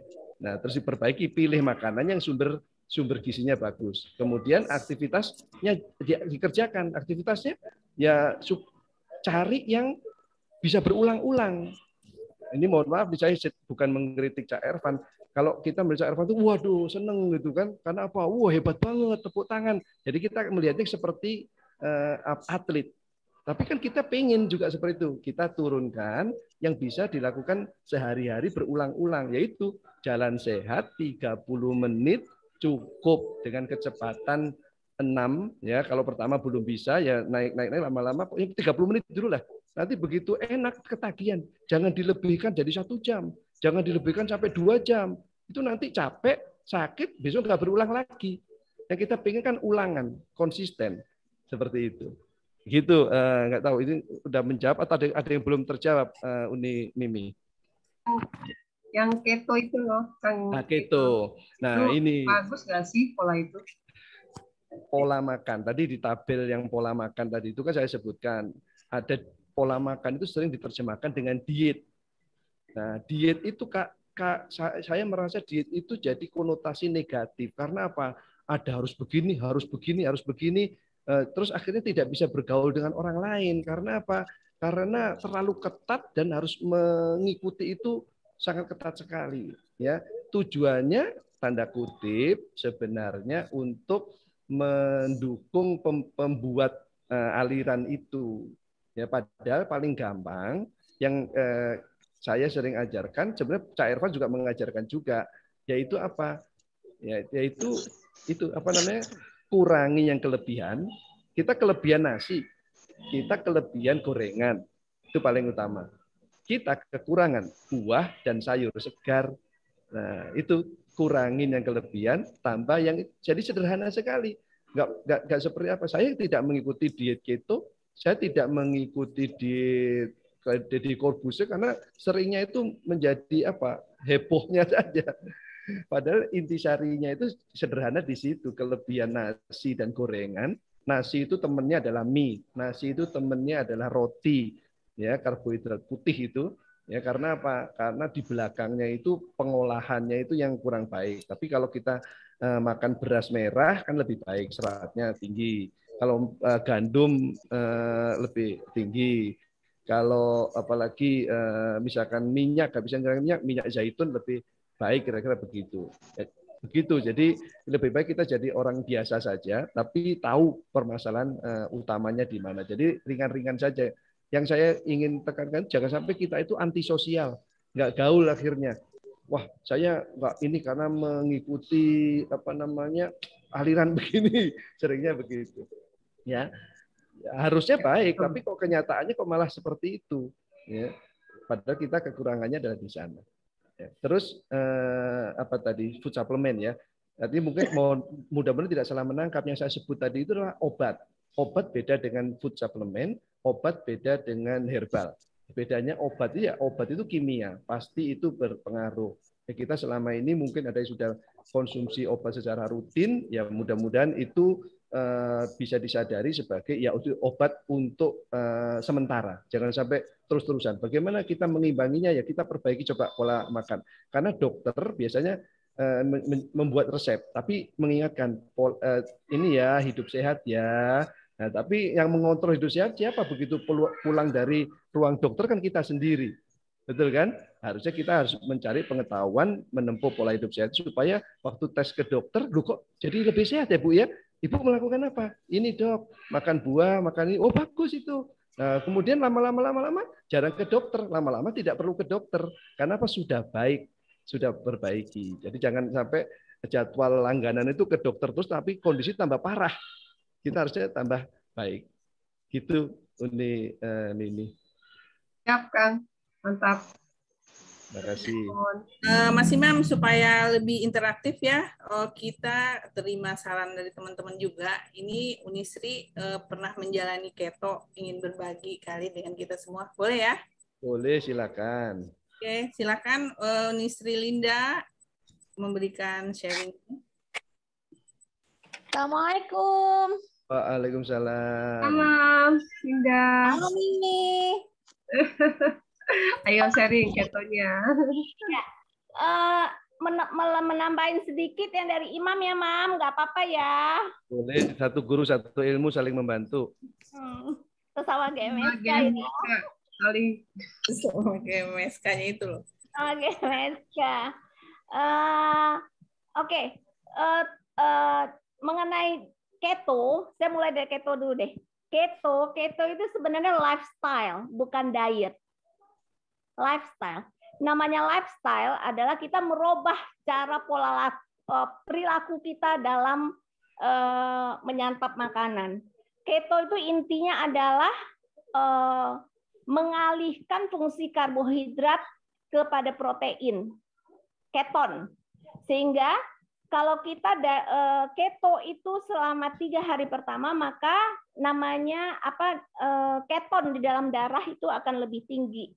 Nah, keton itu ternyata di penelitian sekarang itu mengakibatkan otak menjadi lambat menua, membuat otak menjadi tidak cepat menua, seperti itu.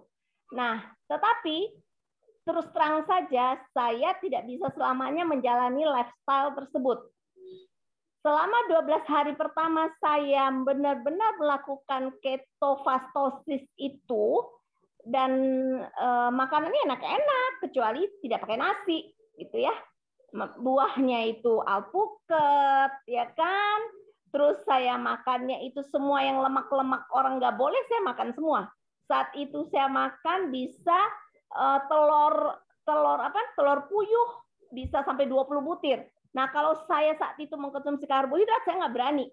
Karena begitu karbohidrat bertemu dengan itu, kolesterol akan naik. Karena karbohidrat itu akan menghasilkan gula. Seperti itu. Selama 12 hari, saya turun itu 12 kilo. Waduh, saya jadi cungkring sekali gitu loh. Akhirnya saya cuman menjalankan selama 6 bulan itu adalah sama sekali tidak makan nasi. Sama sekali tidak makan nasi, tapi saya tetap makan yang namanya protein, saya makan buah, saya makan sayur gitu. Kalau teman-teman bertanya, dan dan itu akhirnya saya bertahan ada kurang lebih setahun ya. Setelah itu saya banyak cheating lagi. Pertama kali saya cheating nih, boleh teman-teman nanti ya untuk jadi pengalaman juga. Setelah saya cheating dalam artian saya mencoba nasi. Saat pertama saya coba nasi lagi, nasi itu luar biasa manisnya. Kalau kita sudah biasa makan nasi, kita nggak tahu nasi gitu.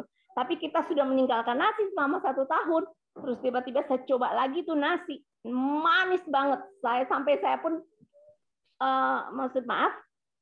mengeluarkannya kembali dari mulut gitu loh. Tapi karena saya membiasakan lagi makan nasi, saya jadi terbiasa lagi makan nasi. Dan apa yang terjadi selama 2 tahun ini pandemi, saya nggak ngapa-ngapain, saya di rumah aja. Ya ada kegiatan dapur Unisri, alhamdulillah. Tapi kan bukan suatu kegiatan yang terus membuat saya bergerak gitu kan. Kan saya kerja juga ada yang bantu gitu, seperti itu mengakibatkan selama 2 tahun ini berat badan saya naik 10 kilo. Nah, kalau saya mau diet keto lagi, bisa tuh dalam waktu seminggu saya kembali lagi ke yang normal. Cuman maksud saya nggak mau lagi melakukan hal yang ekstrim itu kalau saya tidak komitmen gitu loh. Jadi apa yang saya lakukan sekarang adalah saya adalah jalan pagi yang selama ini saya males banget. Saya jalan pagi dan rutin itu adalah 30 menit. Akibatnya apa? Berat badan saya memang tidak turun, tapi stabil aja di situ dengan kebiasaan makan yang masih belum berubah. Jadi lagi-lagi kalau kita ingin langsing adalah rubah persepsi sebenarnya. Hanya persepsi. Sebenarnya saya nggak pernah sarapan loh, karena pagi-pagi saya cukup minum rimpang saja, jeruk nipis dengan madu, dengan ketumbar. Itu saya nggak lapar sebenarnya. Nggak lapar. Sampai jam 11 saya nggak makan, nggak apa-apa. Perut sakit? Tidak sakit. Betul kata Imam. Tidak sakit. Pagi-pagi saya udah minum jeruk nipis, masalah nggak? Nggak masalah. Gitu. Nah, kata Zaidul Akbar, makanlah pada saat kita lapar. Yang sering adalah kita punya kebiasaan, pagi belum sarapan nih, makanlah gitu ya. Enak nih, bubur ayam nih, kayak kemarin tuh ya. Saya cari bubur ayam sampai ke Cikarang, gitu. Apa yang bubur ayam terenak gitu, seperti itu. Nah, Iya, kalau sama ya. apa? Oke ya, maksud saya itu sharing tentang ketonya sesuai dengan Mimi tadi. Oke ya, yang lain bisa melanjutkan. Saya juga pernah merasakan seperti itu dan cerita teman-teman gitu ya. Selanjutnya itu dulu ya, Nisri. Ya, boleh. Ya, boleh. Nanti saya kasih tahu yang lain lagi. Oke, Mimi udah ini ya, Mimi udah puas nih. Sip, terpuaskan. Thanks Uni, Kang Imam, Bila. Kita lanjut ke ini nih, ke sahabatnya itu. Nanti pembicara nanti dia marah kalau nggak kita kasih waktu. Ayo Mas Eko, tampil. Buka video dong. Oh iya. Oke. Assalamualaikum warahmatullahi wabarakatuh. Waalaikumsalam. Mas mau nanya Mas. Monggo. Masalah salah satu pola sehat tadi adalah tidur ya. Tidur tadi bicara masalah kualitas tidur. Jadi kualitas tidur itu apa? Jam mulainya tidur, lamanya tidur, ya, atau apa? Ya, sekarang kalau jam mulainya tidur, bagaimana kalau itu sudah menjadi habit atau sudah menjadi jam biologis selama bertahun-tahun orang tidur di atas jam 1 misalnya. Tapi kemudian dia jam 5 atau jam 6 bangun. Itu aja, terima kasih. Ya, terima kasih. Begitu aja pertanyaannya, padahal janjinya mau membuli itu. Sederhana, Mas. Oke. Ya. Jadi gini, tidur itu kenapa saya tadi mengambil kualitas? Ya karena memang harus berkualitas. Ada yang mengukur dengan kuantitas jumlahnya. Harus jam 9:30 paling lambat harus tidur. Nah, bangunnya jam berapa? Harusnya kan 8 jam. Tapi kan 8 jam kok udah bangun, rasa 6 jam udah cukup tuh. Jam 4 udah bangun dan memang udah enak gitu ya. Nah, jadi kalau secara kuantitas 8 jam. Bisa ditawar 6 jam karena sudah puas. Tidur itu kualitas itu ukurannya kadang-kadang nggak bisa diukur dengan matematik. Ukurannya dirasa ke badannya sendiri, terpola. Apalagi bertahun-tahun seperti itu. Tapi tidak mungkin kan bertahun-tahun tidak tidur. Itu pasti sakit. Nanti akan kelihatan dari ini. Ini ukuran di sini nih, matanya ini bisa ngukur sendiri itu ya. Jadi rasanya dia harus dirasakan. Tapi jumlah jangan kurang dari 6. Jangan kurang dari 6 jam. Loh, Imam jam 12 masih balesin tuh nemenin aja itu si Cak Eko itu. Tapi jam 4 itu otomatis bangun. Berarti cuma 4 jam. Tapi saya itu jam 11 siang sampai jam 12:30 itu bisa tidur lagi. Dan saya itu gampang sekali tidur. Nah, berarti kualitas itu dirasa. Bagaimana kok rasa bisa diatur? Nah, itulah kenapa saya membuat tabel pola hidup sehat itu nggak bisa dipecah-pecah. Pikiran, nah tadi kan sebut dari persepsi itu pikiran itu harus disehatkan. Mau sehat, saya mau sehat, tidak mau sakit. Saya mau sehat pokoknya karena kalau sakit itu udah pasti ngerepotin orang. Saya mau sehat. Yang saya tempuh apa? Ya pikiran saya harus sehat. Kemudian saya harus memang mengatur pola makan, aktivitas, karena dengan aktivitas itu jadi memang badan harus capek. Kalau capek itu pasti bleksek tidur, namanya bleksek. Bahasa Jawanya bleksek. Makanya Pak Eko, kamu kancilan apa saya begini belum tidur itu. Saya jam 12 tutup HP, tidur bleksek itu. Makanya saya harus mengusahakan jalan sehat itu supaya apa, irama tubuh saya itu memang harus capek untuk bisa tidur. Ya, orang nggak bisa tidur itu karena pikirannya nggak macam-macam, yang mau tidur pikirannya macam-macam, ya nggak bisa tidur karena pikirannya masih menggantung segala macam. Ya, seperti itu, Kak Eko, harus dirasakan sendiri. Nanti akan lama-lama ketemu pola sehatnya, bukan pola tidurnya saja. Pola tidur, karena kalau lihat di tabel saya itu memang lengkap, mulai dari pola pikir sampai ujungnya istirahat cukup, karena ujungnya istirahat cukup, begitu. Semakin tua tidur kita semakin pendek memang, ya, semakin tua tidur kita semakin pendek. Karena apa? Karena ya memang secara biologi seperti itu. Kalau anak kecil tidurnya panjang memang, tapi semakin tua seperti itu. Nah, kita bisa mencicil akhirnya siang ada juga sunahnya tidur sebelum zuhur. Ada kebiasaan orang Jepang itu sebelum makan jam 11 itu tidur dulu tuh. Ya, tidur dulu karena apa? Ada irama juga memang untuk istirahat di saat-saat tertentu. Begitu, Cak Eko. Belum terjawab tuh. Jadi kualitas tidur itu dirasakan pada saat bangun tidur merasa segar, atau jam mulainya tidur, atau lamanya tidur. Oke.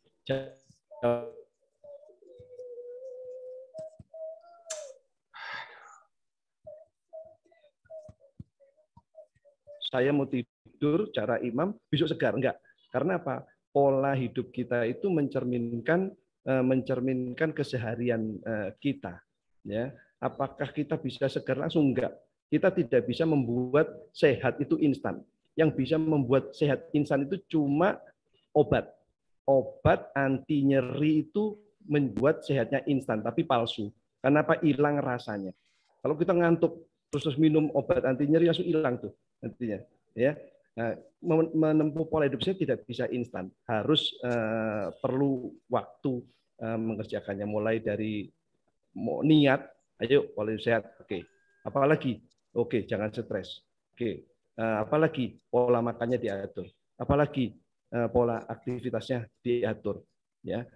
Jadi nggak bisa langsung rasanya. Kalau mau rasa cepat, memang obat membantu, tapi itu kan bukan memilih cara sehatnya. Jadi jawabannya adalah rasa setelah tidur itu seperti itu. Makanya dikembangkan itu, Cak Eko, dikembangkan ada musik relaksasi, membantu apa? Membantu olah pikirnya. Ya, ada musik, ada terapi, ada kalimat-kalimat afirmasi. Nah, kalau di agama itu ada doa, ya, mau tidur seperti apa supaya tidurnya ya memang berkualitas, pulas tanpa mimpi.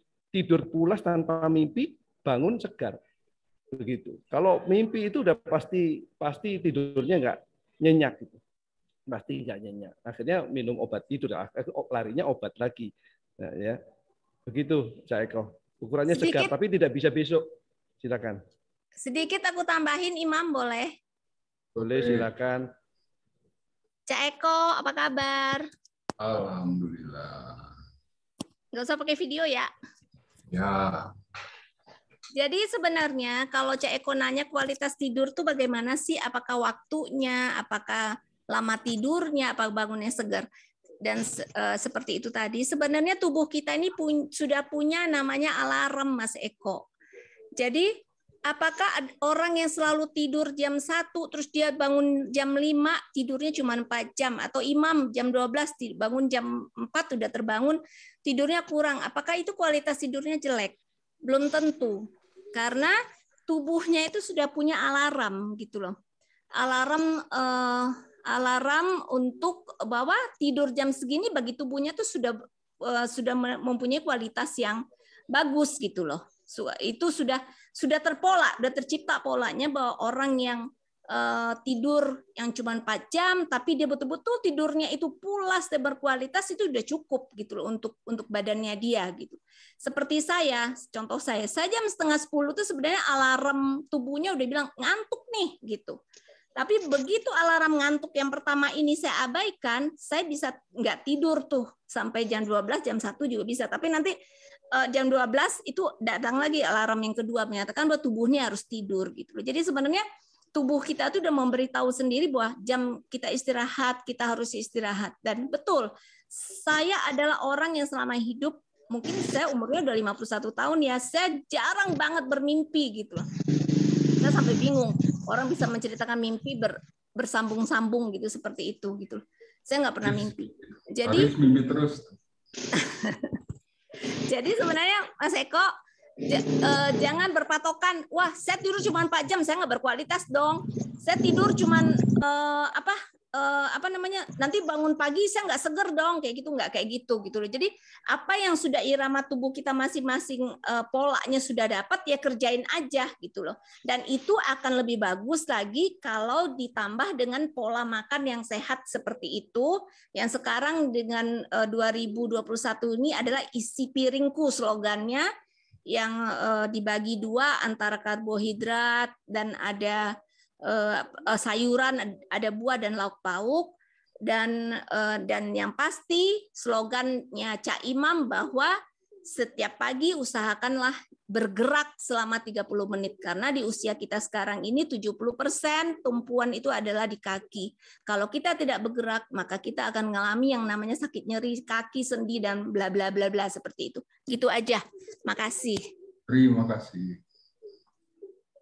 Apakah terjawab, Cak Eko? Terjawab. Kayaknya lebih puas dengan jawabannya Unisri itu. Iyalah, jelas. Iya, nanti tolong difoto di Ciputri ya. Pasti itu kita latihan ya, Cak Eko ya. Ya. Hati-hati difoto dari belakang ya.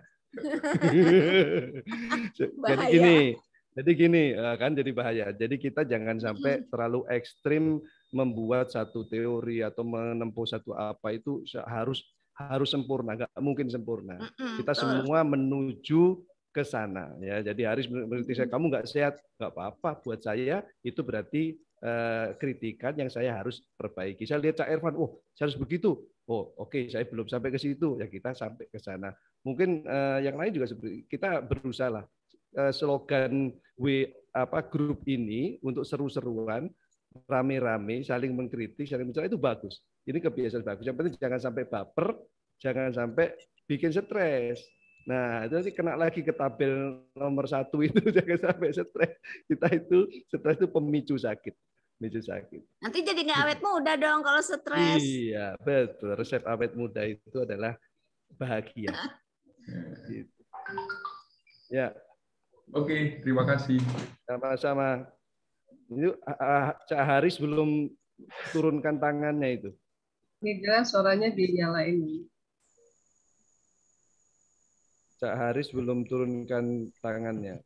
Nah, nyalakan videonya biar kelihatan di mana. Jangan-jangan di sebelah Cak Eko. Iya. Ini mau tanya ini. Serius loh. Ya.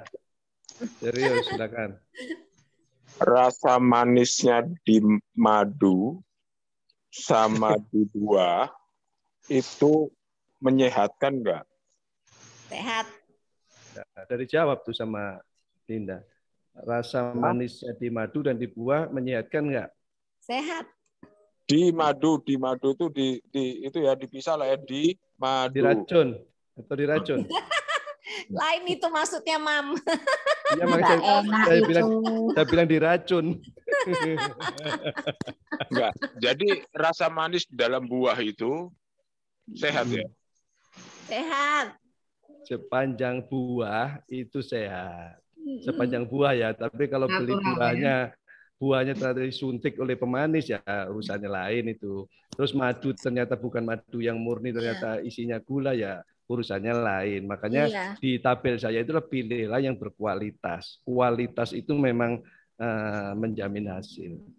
Buah juga jangan buah sembarang buah ya. Buah yang biasa ada bijinya, belilah buah yang pakai biji. Jangan sekarang pilih buah yang tanpa biji, itu adalah buah-buah yang sudah rekayasa genetika.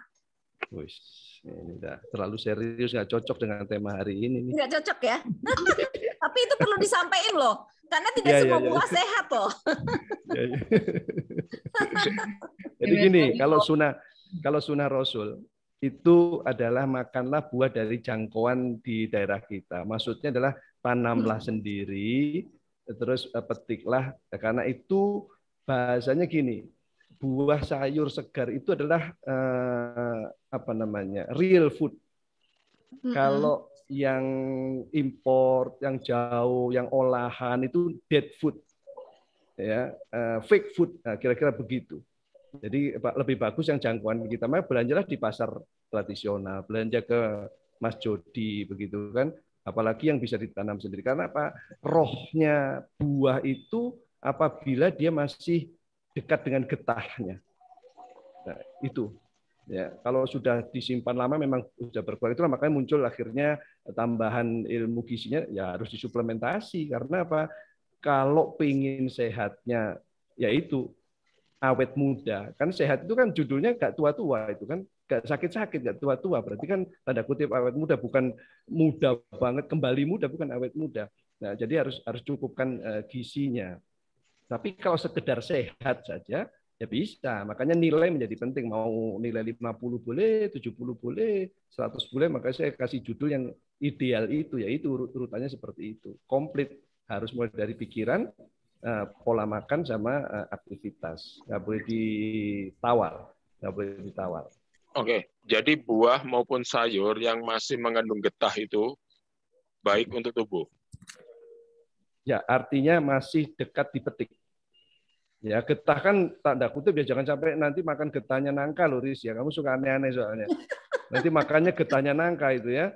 Terus cari getah karet lagi itu. Karena itu juga karena daun karet bisa dimakan, getahnya dicari-cari jadi permen karet. Ini antik juga. Enggak, artinya gini, masih dekat dipanen itu artinya enzimnya. Ini kan kita nggak pernah belajar enzim itu ya. Saya belajar enzim itu di CNI karena ada profesor Taiwan itu yang memproduksi enzim yang bisa tahan terhadap panas. Mayoritas enzimnya habis karena panas. Itu. Jadi maksud getah itu dekat karena masih utuh vitaminnya, masih utuh antioksidannya, masih utuh enzimnya. Begitu. Nah, ini Cak Ervan langsung nyalakan video ini, serem ini pertanyaannya. Calon pembicara nanya. Kalau aku mau sharing dari tadi sampai kelamaan. Oke, silakan. Silakan. Keburu ngantuk dia. Ayo silakan. Silakan Cak Ervan. Oke, assalamualaikum warahmatullahi wabarakatuh. Assalamualaikum. Aku sih lebih pengen sharing ya sebenarnya, karena semua persyaratan aku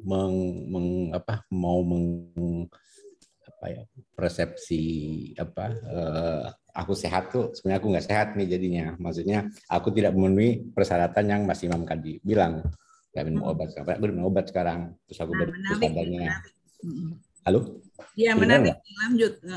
Jadi gini, bahwa kalau Mas Imam bilang bahwa kita udah nggak bisa sehat selama itu karena kita udah telat nih. Saya juga mungkin baru sadarnya 3 tahun terakhir gitu ya. Mungkin ada teman-teman sebelumnya darah tinggi, mungkin juga darah tinggi, terus ada mungkin lagi ada yang diabetes, mungkin juga ada yang sudah sakit jantung. Jadi ya kalau kita ngomongnya 30 tahun yang lalu untuk mewali yang udah masih melaksanakan mungkin juga idealnya seperti itu. Tapi pada kenyataannya mungkin teman-teman yang lain kayak udah Chan, udah Daniel mungkin juga udah di level yang mungkin juga udah ada penyakit overweight bawaan segala macam. Saya akui bahwa saya juga ada darah tinggi, hipertensi, bahwa saya bapak dan ibu saya dua-duanya udah nggak ada karena darah tinggi, dua-duanya stroke, dua-duanya darah tinggi dan meninggal di umur 60 tahunan. Jadi ya saya seperti bawaan dan saya menginikan mengkonfirmasi bahwa saya darah tinggi. Jadi akhirnya saya konsul dokter meskipun pada kenyataannya saya mungkin terlalu paranoid jadinya gitu ya. Akhirnya saya nggak pengen bahwa saya akan stroke di usia muda atau apa gitu ya. Mungkin juga akhirnya ketakutan itu yang menyadarkan saya dalam 3 tahun terakhir. Mungkin ya 3 tahun terakhir ini yang saya menjadi dulu ya sama juga sembarang overweight juga berat pernah 74. Terus ya pola makan sembarangan, pola makan dulu kalau ke nasi padang nggak mungkin nggak nambah itu, pasti nambah gitu kan ya. Nah, cuman ya akhirnya ke dokter dan memang akhirnya saya harus merubah pola hidup karena memang ya udahlah dari 3 tahun yang lalu saya mulai untuk olahraga rutin. Mungkin dulu kan sulit ya bahwa kita suruh olahraga rutin 3 kali seminggu aja gitu kan ya. Sulit minta ampun ya, masih sibuk, masih segala macam ya. Sekarang mungkin harus menjalani dan mulai menikmati dengan tadi saya juga jalan sebenarnya, jalan kaki, jalan cuman ya ada kebosanan, ada apa segala macam. Akhirnya mungkin ada teman-teman di komunitas mulai ada yang lari, saya ikut-ikutan lari segala macam, pernah juga sama Arum, dan akhirnya ya sekarang jadi ketagihan, terutama selama pandemi sebenarnya. Jadi saya lebih rajinnya selama pandemi 2 tahun terakhir sebenarnya, bahwa saya mulai rutin olahraga. Jadi olahraga mungkin ya patokannya 150 menit per minggu, itu ya bisa 30 menit kali 5 kali, atau ya mungkin paling enggak minimum 3 kali seminggu. Nah, kaitannya sama itu tadi, jadi mungkin kalau sekarang sudah telat, sadarnya telat, ya memang mungkin teman-teman sebagian besar kondisi seperti itu ya, mungkin sekarang udah harus berubah dari sekarang aja, artinya bahwa kita memang harus memulai pola hidup sehat itu benar-benar harus dengan kesadaran itu. Mungkin udah telat ya, nggak ada kata terlambat ya. Akhirnya saya coba memulainya lah dari 3 tahun terakhir. Mas Irfan, hipertensinya berkurang? Apa tadinya sempat minum obat, terus sekarang lepas obat lagi gimana? Enggak juga, akhirnya saya minum tetap karena saya konsul dokter bahwa itu dengan dosis yang rendah, meskipun sebenarnya saya juga ada konsul ke dokter ya rutin check up segala macam, dan saya sebenarnya cukup normal sih sebenarnya, tapi ya tetap aja saya menginikan saya harus punya resiko. Akhirnya ketakutan itu yang membuat saya akhirnya merubah pola hidup itu aja. Jadi nah sekarang ya udah dengan itu ya akhirnya memang betul ya, akhirnya olahraga itu 3 kali seminggu, mungkin sekarang sampai tiap hari saya olahraga jadinya. Tiap pagi kalau masalah itu pilihan lah, kalau masalah jalan atau lari lebih bagus mana, sama-sama bagus gitu loh. Nggak ada yang ini. Terus kalau misalkan mungkin lari hanya bisa membakar kalori lebih banyak. Kalau misalkan kita lari 30 menit intensitas sedang, itu bakar 300 kalorian. Kalau itu setengahnya gitu. Jadi kalori lebih banyak dibakar. Dan kalau masalah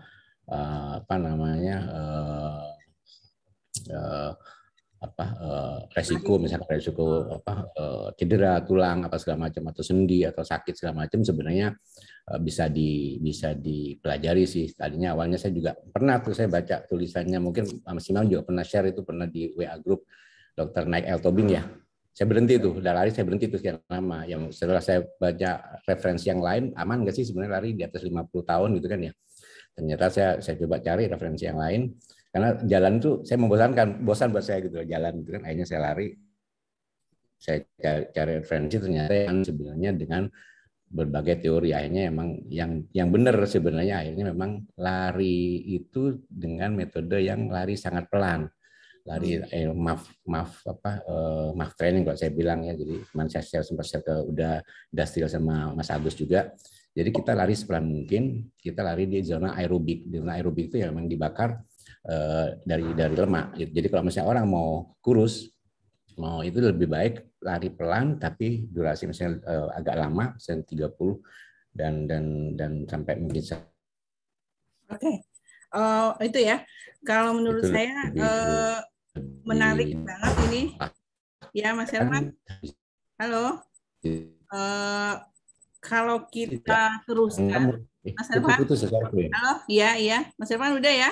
Ya. Kalau kita teruskan ini bisa sampai pagi. Ini topiknya menarik dan cabang-cabangnya udah kelihatan nih. Tadi Linda dengan tentang makanan-makanan sehat tuh seperti apa, ala Rasulullah juga seperti apa, gitu kan? Terus Irfan dengan trik-trik untuk menjaga kesehatan gitu kan, dengan usia-usia kita sekarang ini ya, yang udah rentan-rentan begini. Terus kayaknya sih nggak bisa diteruskan karena udah hampir jam 10.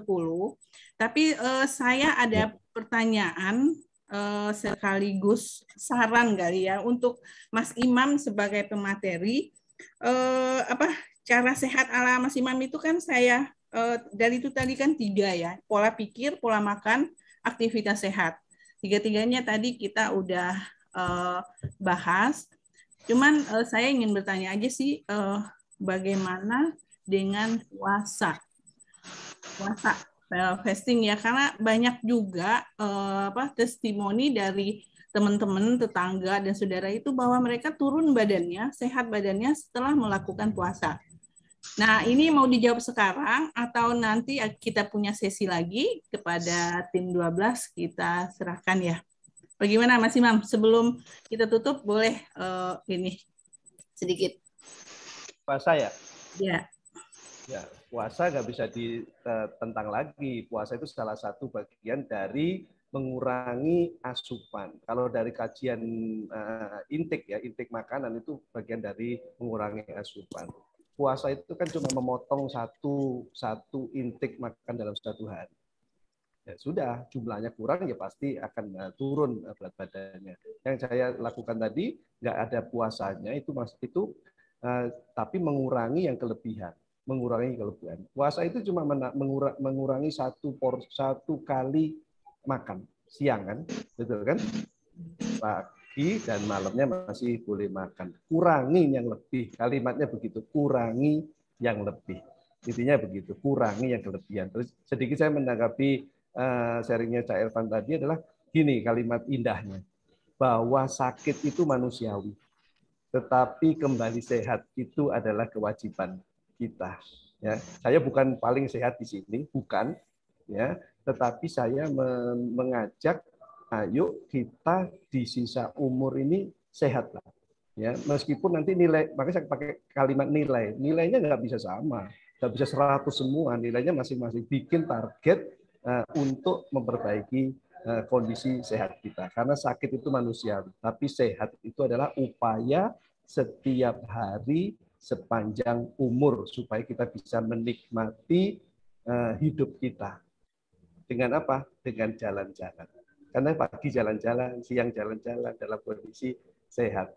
Nah, itu dia. Saya sudah menyampaikannya sesuai dengan audiens, karena itu memang sudah dikaji oleh banyak ahli-ahli juga.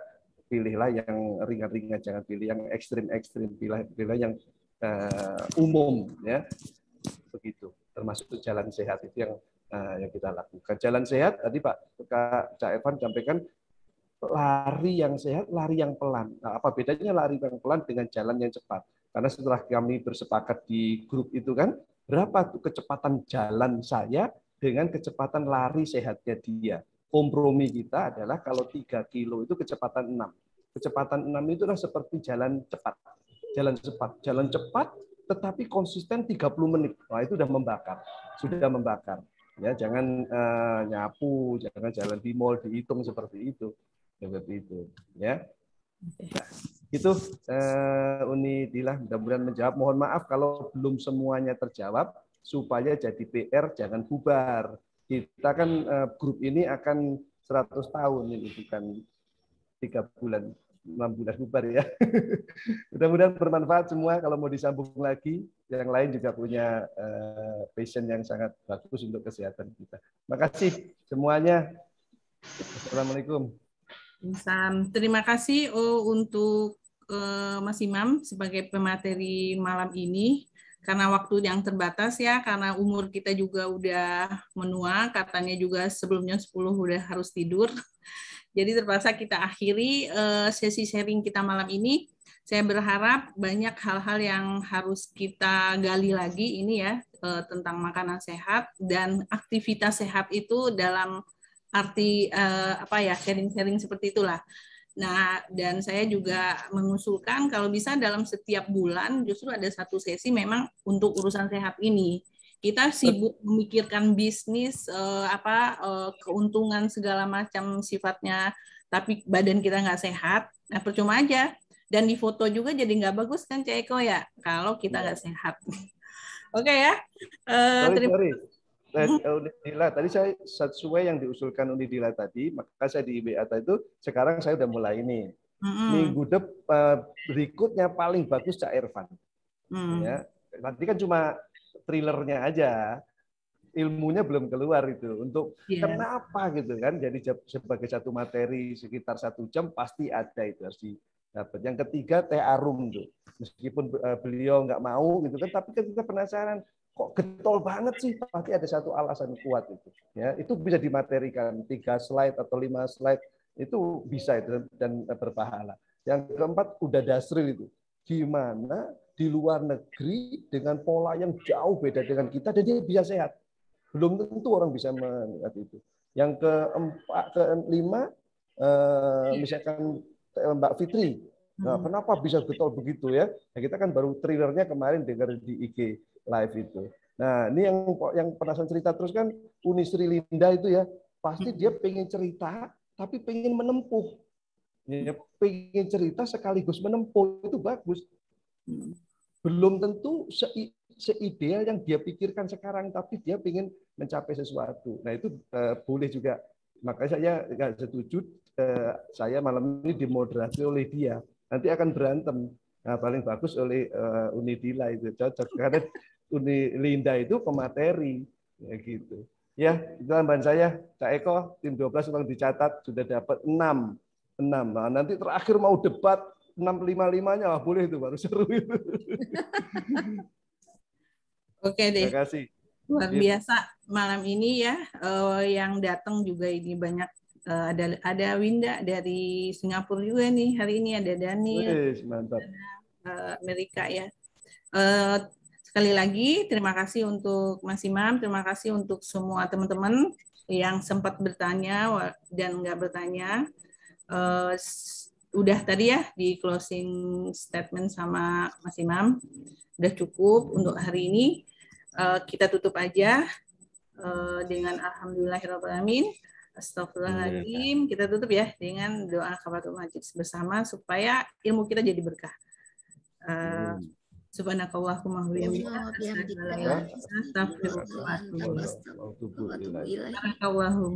barakallahu lakum semuanya. Mohon maaf ya. Assalamualaikum warahmatullahi wabarakatuh. Waalaikumsalam. Maaf lahir batin, jelas ya. Lanjut ya nanti kita ya. Silakan Pak host ya, Evelyn, makasih. Sehat teh. Waalaikumsalam warahmatullahi wabarakatuh. Terima makasih Unidila, saya langsung end all ya. Ya, makasih. Terima kasih. Assalamualaikum. Alhamdulillah.